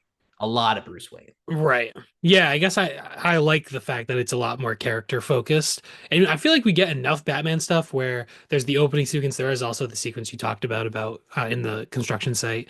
But then like toward the beginning, right after the opening sequence in the parking garage, he finds like a shard of glass with like the Mm-hmm. phantasm what Gas or yeah, dust or whatever. gas, yeah, phantasm gas, and he like is putting it in the computer in the Batcave, and we see Alfred and like doing the Batman detective aspect of things, and I feel like it gets into that um enough for me. I mean also like there's no Robin, there's no like it's very focused Yeah. on Bruce Wayne as Batman, and even the Joker coming in at the end, I do think it like works, but I like how focused it is and there's not too much going on. Yeah. I can definitely see what you're saying. I will say the I think I think it was really lacking in the investigative piece really because um he finds the gas piece or what like the shard with a little bit of gas on it, but he really never figures anything about the phantasm other than talking to what's her name? The love interest, right? That's like the only way he actually figures stuff out about, he starts, or at least that's when we start to think that it's her dad, right? He like finds one picture and he brings it to her. And that's like all of the this guy is supposed to be like world's greatest detective. And what does he do? He finds one glass shard, fails to find any good information from it, and brings a picture to an ex-girlfriend. That's what he does. That's his Well, investigative power. what did you want him to do? He's Batman. He's world's greatest detective. Do something. But I feel like also it maybe because of the structure of the movie, it maybe makes it seem like more time has passed in the yeah, current day. But I feel like the current day stuff all takes place over a relatively small period of time. I would agree with that. It probably does, but it still just feels like he actually accomplishes nothing because then at the end when the reveal happens, it's not like Batman figured anything out. Yeah, And that that's I fair. feel like that is a little dissatisfying for me where I want a Batman movie to feel more, I guess like not that I want it to feel like a power fantasy. That's not really what I mean, but like, you know, you Jeez. you want Batman to do the thing. You want him to figure out the thing and beat up the bad guy. I'm not gonna lie, I just disagree. It's way more interesting this way. I feel like what you're like, I wish this was just more generic. It's like, Well, yeah, I guess. Yeah, no, I see what you're saying. I think it is. I don't know. I'm conflicted because I do agree that the character development is interesting. I guess it's just not what I was looking. It's maybe it wasn't what I was expecting and not what I was looking forward to, I I guess. But I guess yeah, that's fair. I think you had bad expectations. But yeah, I feel like this is just a great like character piece, and I like how it gets into the psychology of the character, and that's what I find most interesting about Batman is the character more than like his abilities or his like that's why he's my favorite superhero. It's just because he's I think the most interesting and conflicted character with the most depth.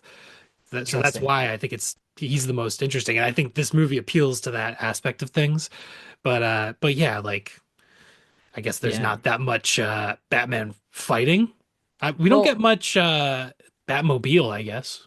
yeah, I think it's like less even about the fighting's cool, but it's more about just like like the tagline, "World's Greatest Detective." Like I do really like Batman solving stuff. Like I think that's a really interesting piece to me about Batman, right? It's like, um, how does he actually piece everything together, right? I mean, Eh, he does piece together that the like they're all connected, and the only person that connects them is her dad. He does figure that out. from one photo that he finds. And he figures out that one of the guys in it was the Joker. Yeah, because he draws a smile on the guy's face. I That is a like little bit of a silly like touch, but he figures it out. like I see what you're saying. I just think it's the least satisfying detective work maybe I've ever seen in a movie. All right, that's fair. Um, He found the picture. Where did he find the picture? Do you remember where the picture was found? it was no, I don't. It was in someone's office, and I forget who. But Hmm. um, Maybe but one of the crime bosses that gets killed. yeah. But I think the thing is, the movie's just not about that. It's not about him Yeah. solving the crime, right? And that's fine. It's just not what I. It's not what I want from Batman, I guess. And like the thing is, like for me, for Batman, I think I'm okay with the character development being like, here's his motivation, right?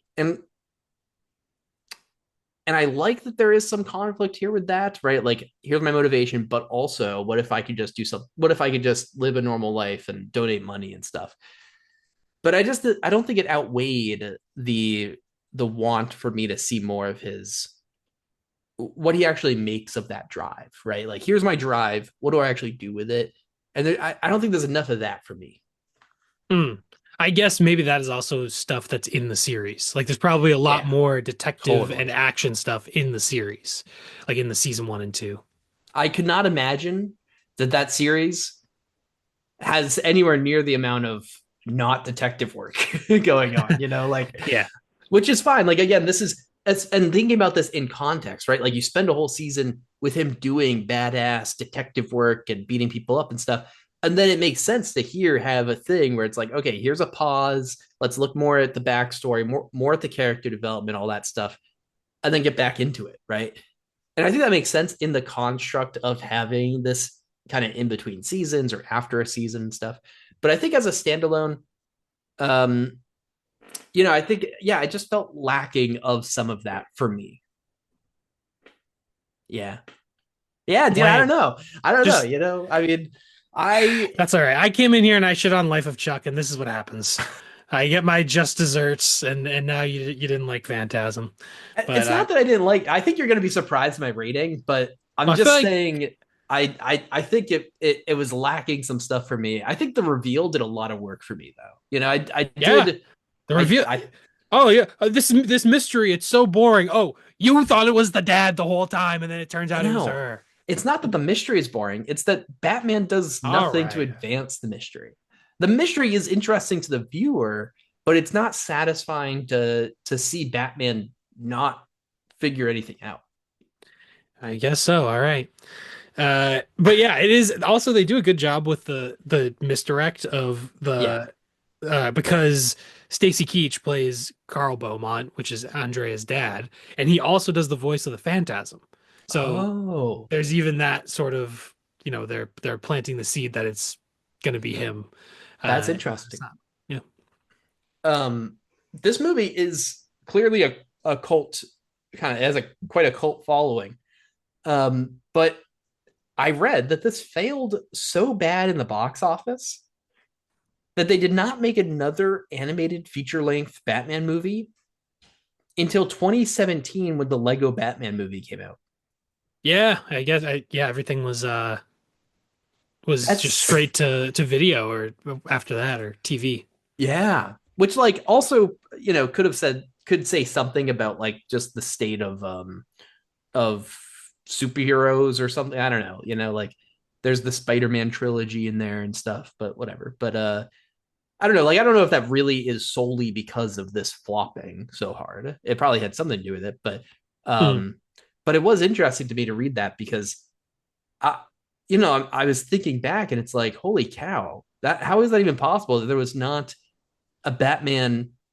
The My thought process, right? How is there not a Batman movie for all that time? And then I was like, doy, there's also the Dark Knight trilogy that comes out. So, like, yeah, Yeah, they and were probably a there's little light on the animated movies for a bit there. well, and this is 1 year after Batman Returns and two Yeah. years before Batman Forever. So they have sort of the live action stuff going on at the same time. So Batman and Robin is 97, and then Batman Begins is only 2005. So they kind of like Batman and Robin, everyone's like, this is horrible, we hate this. And they kind of reboot it and fix it very quickly. Yeah. So yeah. And, Yeah. So it's interesting to me to read that, but then think more about it and be like, I'm sure this had something to do with it, right? But also, yeah, I mean, there's just other stuff going on, right? Like the live action stuff. Um, but also, just for anyone that didn't, read the Wikipedia, like this good researcher did up here. The reason it flopped was apparently because it was actually just released on very short notice to theaters and for a pretty short amount of time. So it's actually not that, like, people saw it and hated it, right? Like, it's just that they didn't really give it a chance. It kind of was destined to die, unfortunately. yeah, they kind of screwed it up, which is unfortunate because it is great. But Yeah, also, just incredible lines in this movie. yeah, there are Like some great lines. when he like there's a flashback to meeting Andrea and she's at her mom's like grave in the cemetery and he's at his parents and and she says, "So tell me, with all that money and power, how come you always look like you want to jump off a cliff?" And I'm not gonna lie, that just summed up Batman. That's Yeah. why Batman is interesting, like right there. And I feel like the movie just gets into that. It's such a good like there's a, it just gets deep into the character in ways that I appreciated. And I love the animation. There are so many great shots too of like I think there's one of like Batman kind of creeping on Andrea when she's with the councilman who's like an anti-Batman city councilman who's also corrupt.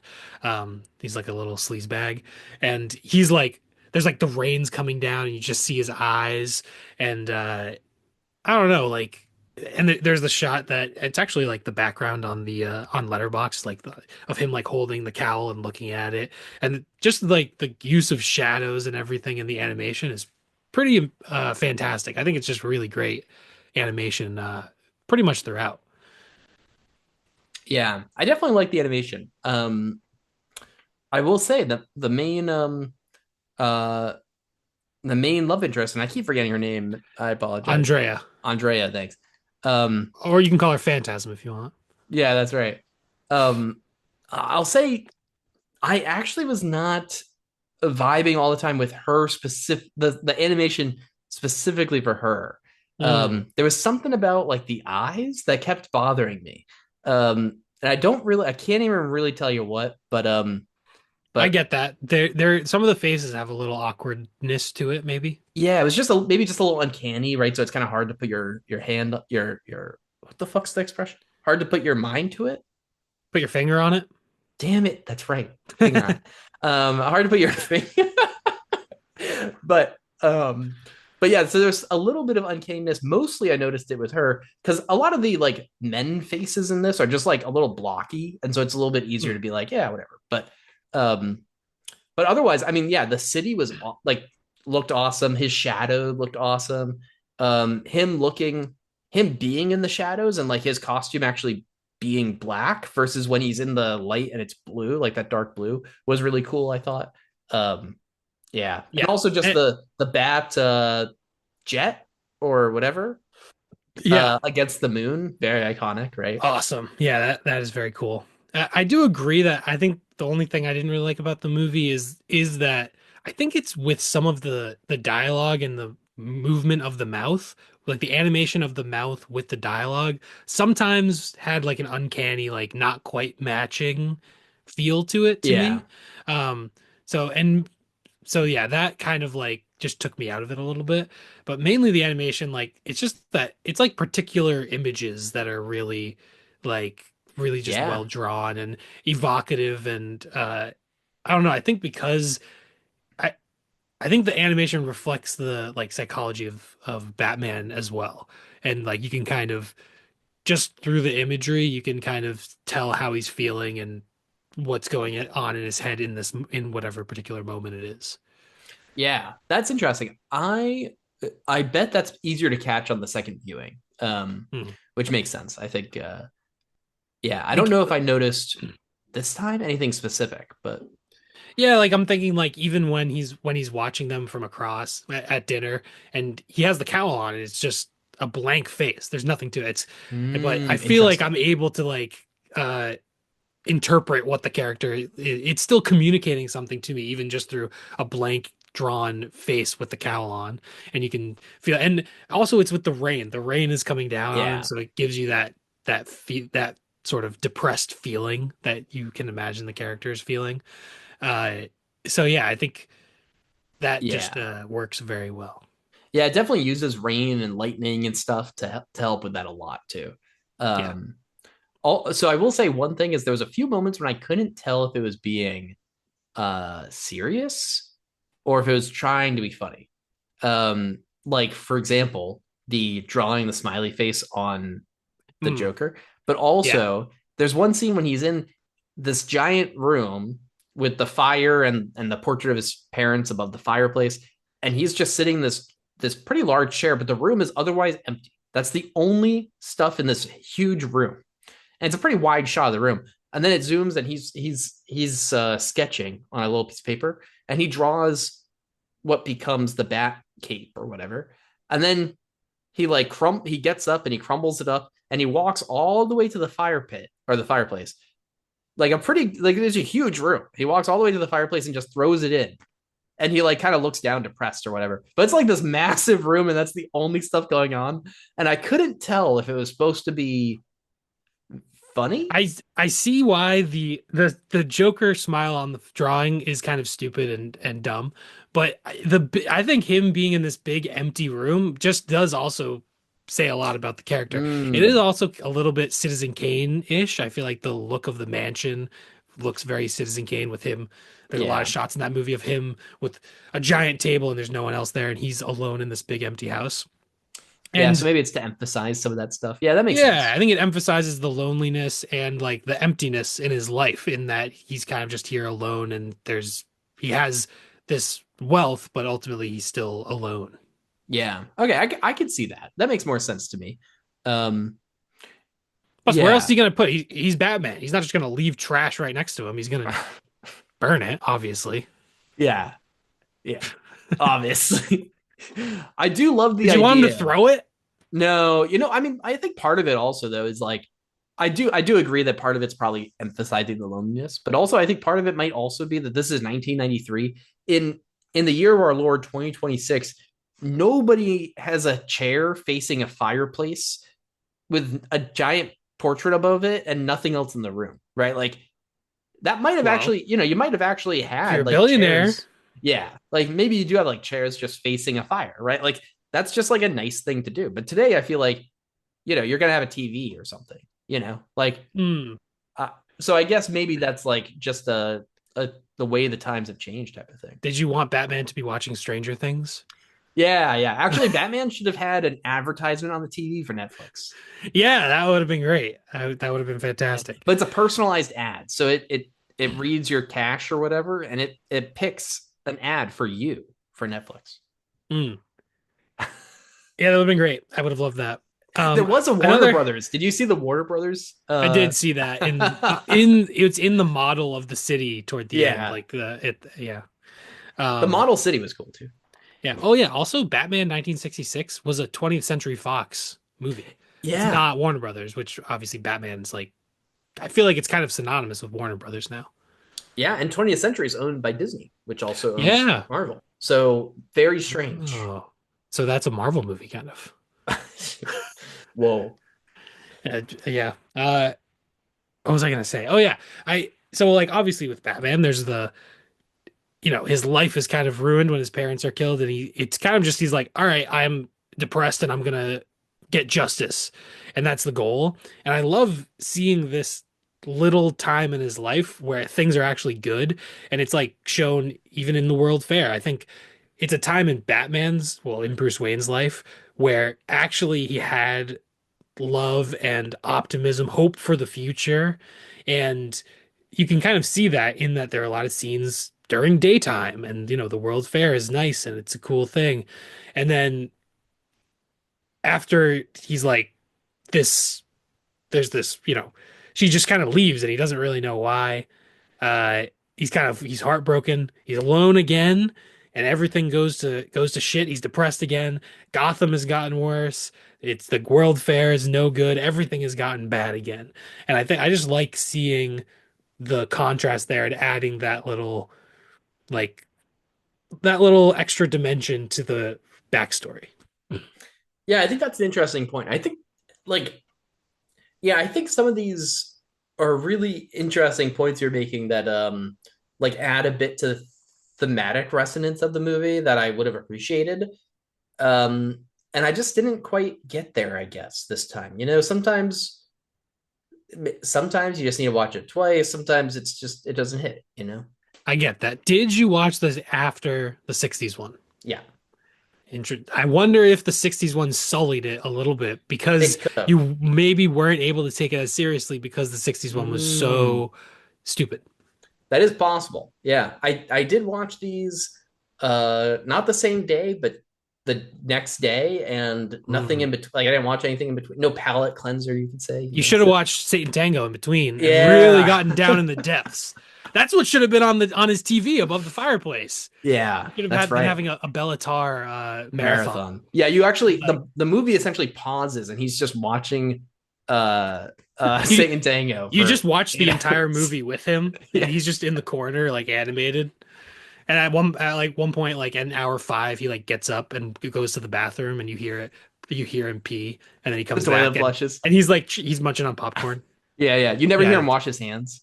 yeah, An astute listener would notice there was no running water. yeah, yeah.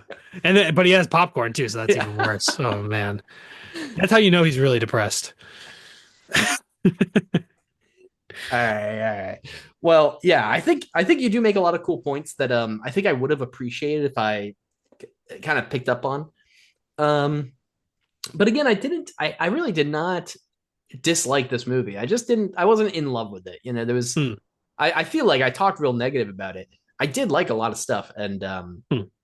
and yeah, so I think you might be a little surprised by my rating. Do you have much I more to say before the ratings?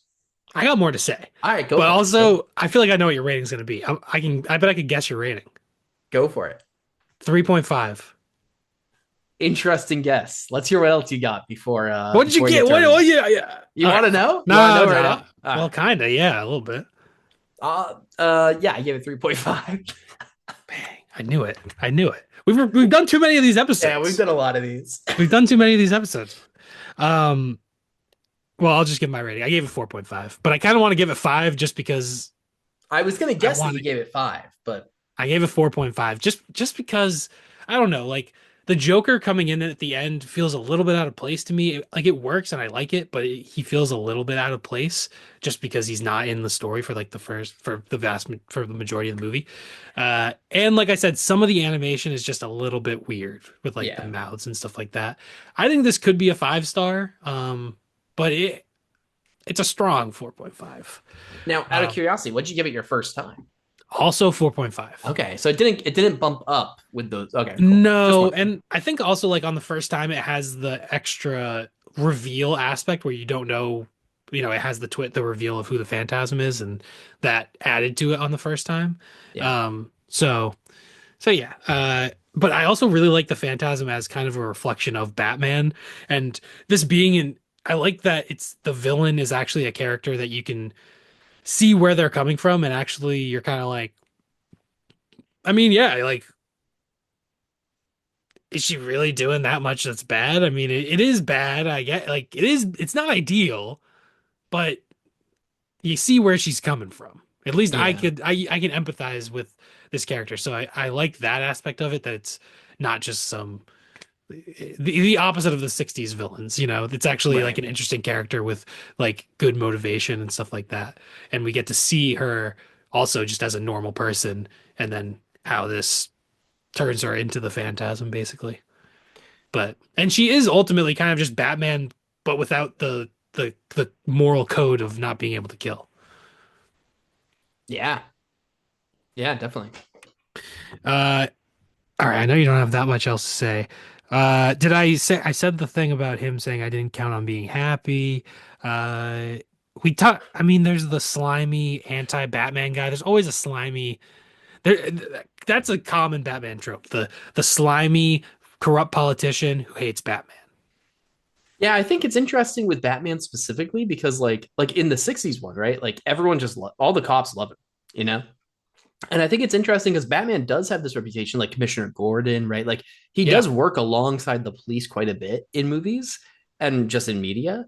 And so, yeah, it is interesting that to add conflict there is often that kind of and now it feels forced. It's almost like a Batman trope where you have this kind of politician who has to hate Batman because otherwise, why is he not just working with the police like he always does, right? So there has to be Hmm. that kind of conflict.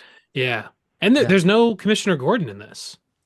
Was there was like one guy that kept like speaking up for Oh, Batman, one cop, and I assumed that was Commissioner Gordon, oh, but it never says his name, I don't think. But I just kind of assumed it, I guess. you know what? You might be right. There might be a little tiny bit of him, like toward the beginning. Yeah, yeah. Yeah, you might be right.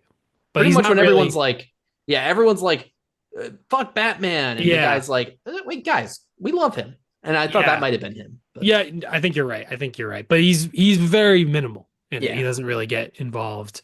Um, it definitely doesn't help when the cops are shooting like shooting the lead out of a construction site.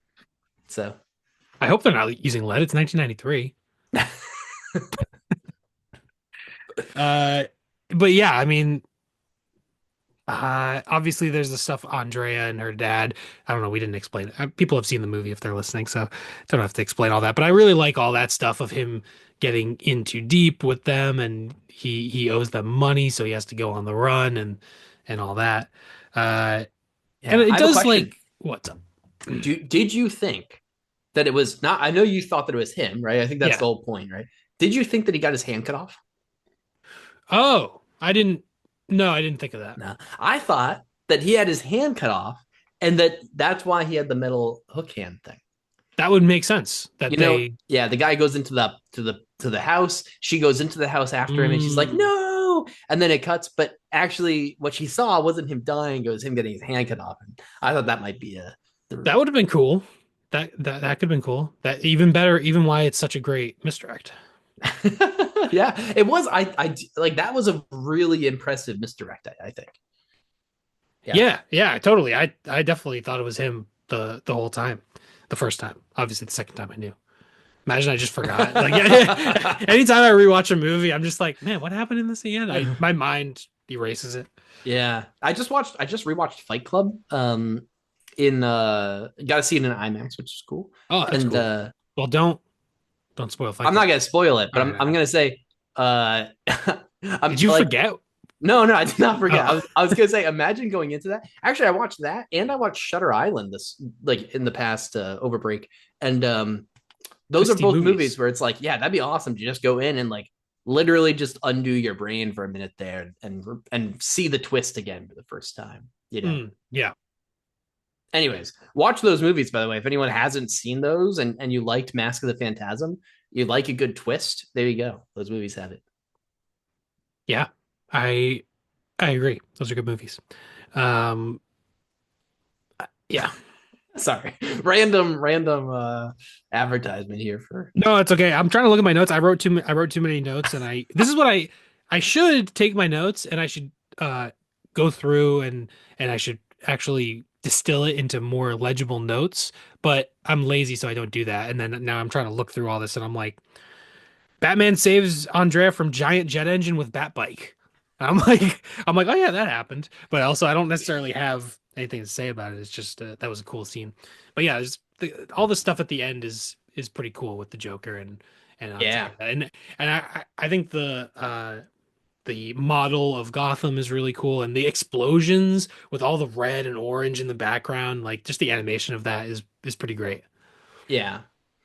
I will say I don't really not that I have to understand everything. It's a superhero movie, but I have no idea how that gas thing that the Phantasm uses works. Is it just a smoke ball and she runs or whatever?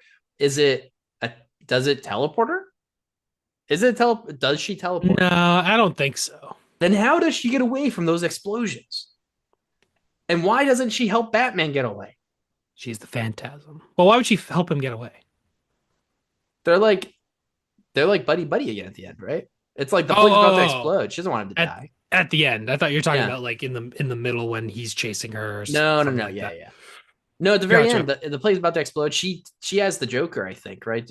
I think she takes him with her, and Right. she escapes, and she's gone, and Batman's just like, well, fuck me, I guess. Yeah, Like, he has to go in the sewer. but so I don't. So I guess that was just an interesting thing that I was thinking of is like I don't really know what that stuff is or how it works or anything. But Yeah, that's not that you fair. have to. Again, it's a superhero thing, but like Yeah, that is something that doesn't really make sense and they never explain. And I'm just like the movie, so I'm able to just kind of skirt past it. But yeah, that's valid. yeah, Um, it's just interesting that it's funny because Batman is such a detective that a lot of times in Batman movies things do get explained. You know, like mm, and so I think that's yeah, interesting that this is kind of an exception from that. yeah, I get that. That's valid. Um, and then yeah, I mean the ending. Alfred gives his speech about vengeance and how he's teetering on the line and all that. Great. And he says, "Do you want to be alone?" And what does Bruce say? "I am." so sick. He's so sad. He's so alone and depressed. It's awesome. Uh, and then yeah, great. I Never Even Told You by Tia Carrere plays over the end credits, and it's just amazing. So and it's like 75 minutes long. It's so I just love how like distilled, and I think it's just great. Yeah. I explained all the stuff I liked about it. I like the Art Deco and the noir like visual influence, the heavy shadows, and yeah, getting into the psychology of Batman is pretty much the part that appeals to me the most of this. Yeah. Um, okay. Well, it's interesting to me that this one didn't end up with as much of a difference for us than I was thinking it might. Mm, I was thinking that you were going to have it at, at 5 stars. So I was thinking it might be a one, right. a bigger difference. But Yeah, this one I don't know. It's like that. It's like putting the smile on the Joker. It's like like why'd you do that?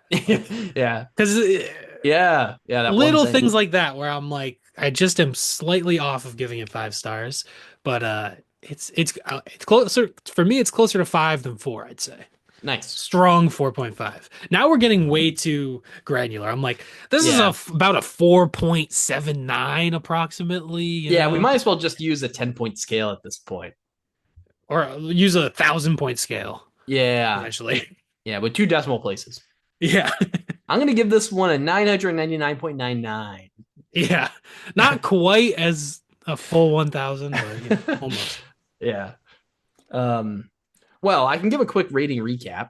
Um, Yeah. and yeah, whatever. So, uh, Letterbox, this is a 4 out of 5. So yeah, cult. This does have Oh, like quite a cult following, you know. I believe Letterbox is a 4.1. I don't know if Oh, that just went up literally just now wow. but All I'm right. looking at it right now. It says 4.1. Well, good news. I can change that real quick on the spreadsheet, and it updates right away. This is, Whoa. guys, digital. What is it? Wave of the future, y'all. Wave of the Oh future. yeah, 100% electronic. That's right. That's right. I So still I still do my rating recap manually. 4.1 out of 5 on Letterbox. So I think that must have just gone up from when I put this in here earlier today. So um or I might be dumb. Either one of those. But either way, Rotten Tomato Both can be true. both Rotten Tomatoes critic score of 83%, audience score of 88%. Wow. And IMDb 7.8 out of 10, which brings it to an 8.3 out of 10 average for our rating recap, which is really high. Yeah. So that's exciting. I think that's pretty cool. Uh, yeah. Yeah, if we did a rating recap for every Batman movie, I'd imagine this would be top five. In I think the only things that might be rated higher would probably be The Dark Knight. Honestly, it might just be The Dark Knight. I feel like Batman Begins and The Batman would also be close, but I Yeah. mean probably the 89 Batman would be up there as well, and maybe Batman Returns. Those might be high as well, but Yeah. No, I think you're probably right. I mean, I think it definitely has quite a following. I think people have really I think people really like it. I think part of that is a lot of what you're saying. So yeah, this one's for the Batman fanatics for sure. And I think people who really like the animated series. yeah, I think that's another thing is I think honestly this is one where if I had seen the first season of the animated series leading up to this, I probably would have liked this one a lot more because I wouldn't have felt as dissatisfied from some of that stuff that I did feel dissatisfied with Hmm. because I would have had more of that probably already. So, Yeah, but that makes sense. Also, another really good animated Batman movie is Batman Year One, which if I've read the graphic novel, it's basically it's very similar to the graphic novel. But that is really cool. And I watched you should watch this, Ryan, because this is a type of thing that you would have wanted in the movie. It's called Batman Strange Days. Guess how long it is? 90 minutes, Less. 80 minutes, Less. 70 minutes. Way less. Wait, 40 minutes? Less. Just tell me at this. I don't know. Also, I like that you let me go down by 10 every time, and you're like, actually, it's less than 40 minutes. One last guess. 15 minutes. Less. What? Wait, hold on, hold on. I got this. Is it 3.5 minutes? Less. All right. It's 3 minutes on the apparently 3 minutes on the dot. What? Why did I say and a half? I don't know why you said a half. I don't have it to the second. I just have it rounded to the closest minute. So yeah, it's 3 minutes long. It's called Batman Strange Days, and it's just a little short, little cool Batman short film. It's on YouTube. You can just watch it. Pretty cool. Wow, that is cool. All right. Thanks for Yeah, I will watch that. there you go. That it's basically just action, and there's almost no dialogue. There's like two lines of dialogue in it. But it's uh but it's it's also directed by Bruce Timm, who co-directed Mask of the Phantasm and did was involved in the show. So it has that vibe, sort of, I guess. Interesting. Cool. That's sick. Yeah. Shane is kind of our resident Batman stan. Yeah, pretty much. I wrote you Batman, but you never called or whatever that song says. Um Now I'm driving my car off a bridge or yeah. Now I'm driving my car into the Phantasm, but it disappears and I'm Yeah. flinging myself into the next building. I've been trying to help. But yeah, I've kind Well, of been watching a bunch of animated Batman stuff and I've been reading some comics and whatever, well, graphic novels, whatever. So yeah, I I like Batman. I'm excited for the Batman Part 2. I'm excited for whenever there's a new Batman in the DCU. Hopefully that'll be good. I feel like it'll be good. I hope it'll be better than Superman. Superman was good. Superman was good. Yeah, but I still want one, I don't agree. Well, But two, I still want Batman to oh, be better. I would agree that I want Batman to be better, but Superman was a good movie. You know what? People can go back and watch our This is Superman also episode. hilarious that I'm the one defending all these superhero movies just in this context, and you're more the superhero guy, but you're more of a Yeah. Spider-Man slash Marvel guy. Yeah. Yeah, funny actually, maybe I am just so much more of a Marvel person that the DC stuff doesn't hit as much for me. Um Obviously, I mean the Dark Knight trilogy I like quite a lot, obviously, and there's some exceptions, but yeah, maybe that's what it is. I don't know. I just Yeah. grew up on Marvel. What can I say? I'm a Stan Lee fanatic. Stan Lee is cool, but you know who's really cool? Stanley Yelnats. Remember him?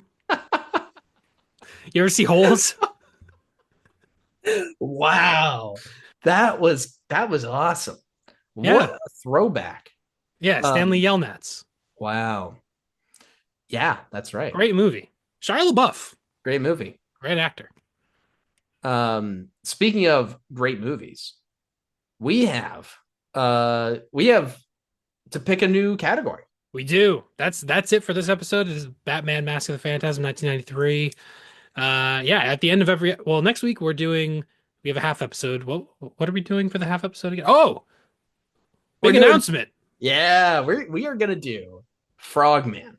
Frogman, let me tell you real quick, everyone. This is available on Tubi for your viewing pleasure. Or you can rent it. Or if you're really a big fan of found footage, you could buy. There's a really great Blu-ray from TerrorVision that comes with short films from the director and all this other great stuff. The short films are fantastic. So if you like found footage, maybe just buy it. But either way, this is a found footage cryptid hunting movie. So they're hunting the Loveland Frogman. It's 81 minutes long, directed by Anthony Cousins, and there is a sequel, Frogman Returns, coming out later this year. It's premiering at Film Fest right now, actually. So if one Oh, comes to nice. New England, I'll tell you what, I am gonna be there. Yes, I might be the resident Batman fan. You are the resident Frogman fan. Yes, So and and I've never seen Frogman. Ryan has talked about Frogman. Frogman is one of Ryan's big. I mean, an obscure movie that you have latched onto, and you've become a bit of a Frogman yourself. yes, yeah, I'm growing gills a little. But I will say there's a story behind why Frogman has become such a piece of my personality that I might have mentioned actually last week when we talked about Life of Chuck, but I'll mention it next week when we talk more about Frogman. So tune in Yeah. if you want to hear about how I started becoming a frog. Yeah, right. Never mind. Yeah.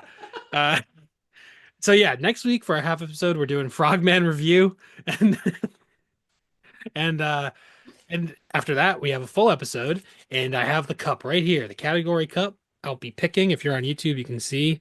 Got my eyes closed. I'm picking a category for our episode 2 weeks from now. I have a topic. The topic is cult classics. Oh, sick. Oh man, that's a very wide open category. Yeah, very wide open. We can kind of pick whatever we want. Batman: Mask of the Phantasm probably I would would have qualified. I would say that would again. Yeah, By totally. cult classics, we don't mean movies about cults. We mean movies that have gained a cult following after release. Usually, I feel like they're movies that kind of flopped or went under the radar when they came out, and then at some point afterwards, either on home video or maybe, yeah, I guess mainly like home video, gained a cult following. Sometimes also like I think of like Eraserhead or Holy Mountain and John Waters stuff, like stuff in the 70s. They would gain cult followings by like extended underground theatrical runs. Hmm. But I feel like nowadays it's more like Big Lebowski gaining a cult following on Blu-ray, which we have covered the Big Lebowski way back a long time ago, but we covered it. So can't pick it again. I mean, Yeah, can we? yeah. I mean, why not? But It's also, legal. it is legal. But there's so many.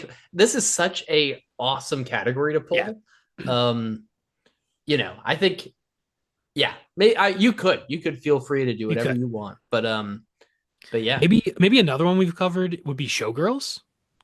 yeah, That kind of has a cult following as well.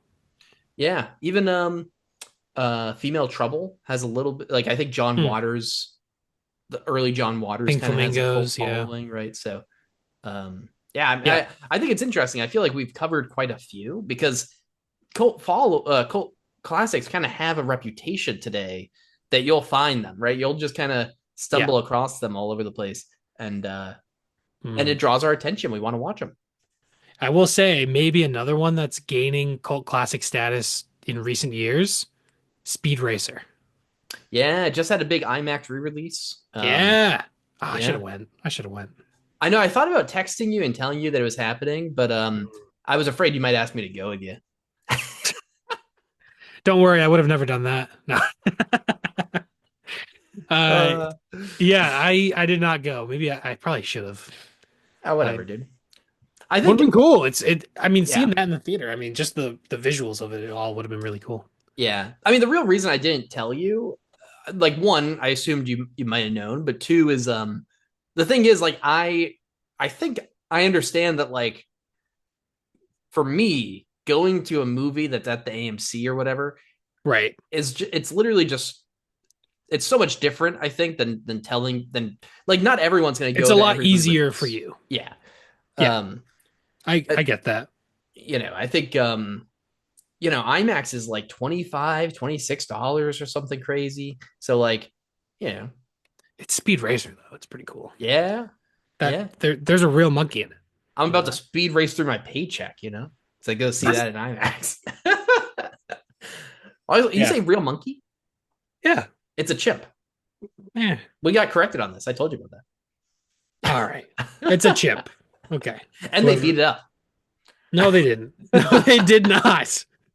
This is a bad aspect of human nature.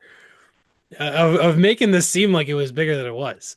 Um, This is like how yeah. things spread and all of a sudden, I mean, come on. I mean, listen, The if mon- people, the chimp, sorry, tried to attack someone, tried to fight um, someone. well, I don't Now know. listen. The new Michael movie, I believe, uses a CGI ape, chimp, monkey creature. So, and I think his name is Bubbles. So maybe you'll like that one better.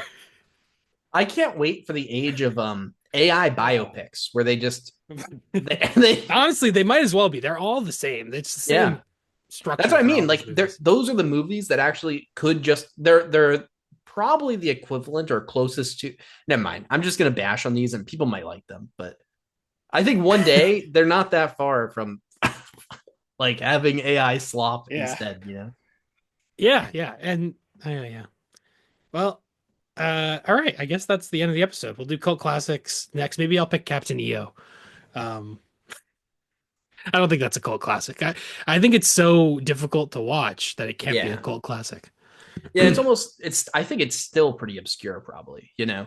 I mean, I don't know. I'm just guessing. But I think if I wanted to pick a Michael Jackson movie, The Wiz, that is kind of a cult classic. The him and Diana Ross and the 70s like Wizard of Oz musical oh, remake. cool. Yeah. But Cool. anyway, all right. I probably won't end up picking that, but maybe I will. Who knows? You'll find out next week after our Frogman episode. We will announce our picks for the Cult Classics episode, and I think that's it. Follow us on we Letterboxd, Mind Your Movies, all one word. You can find both of our accounts linked in the bio there. We're on YouTube. We're on the podcast apps. Give us a 5-star rating. Give us a like, a subscribe, all that good stuff. We would appreciate it. And thank you for listening. We appreciate anyone who actually listens to us, you know, squabble over Batman. We Yeah. appreciate it. Yeah. Yeah. All right. Don't forget to Cool. mind your movies.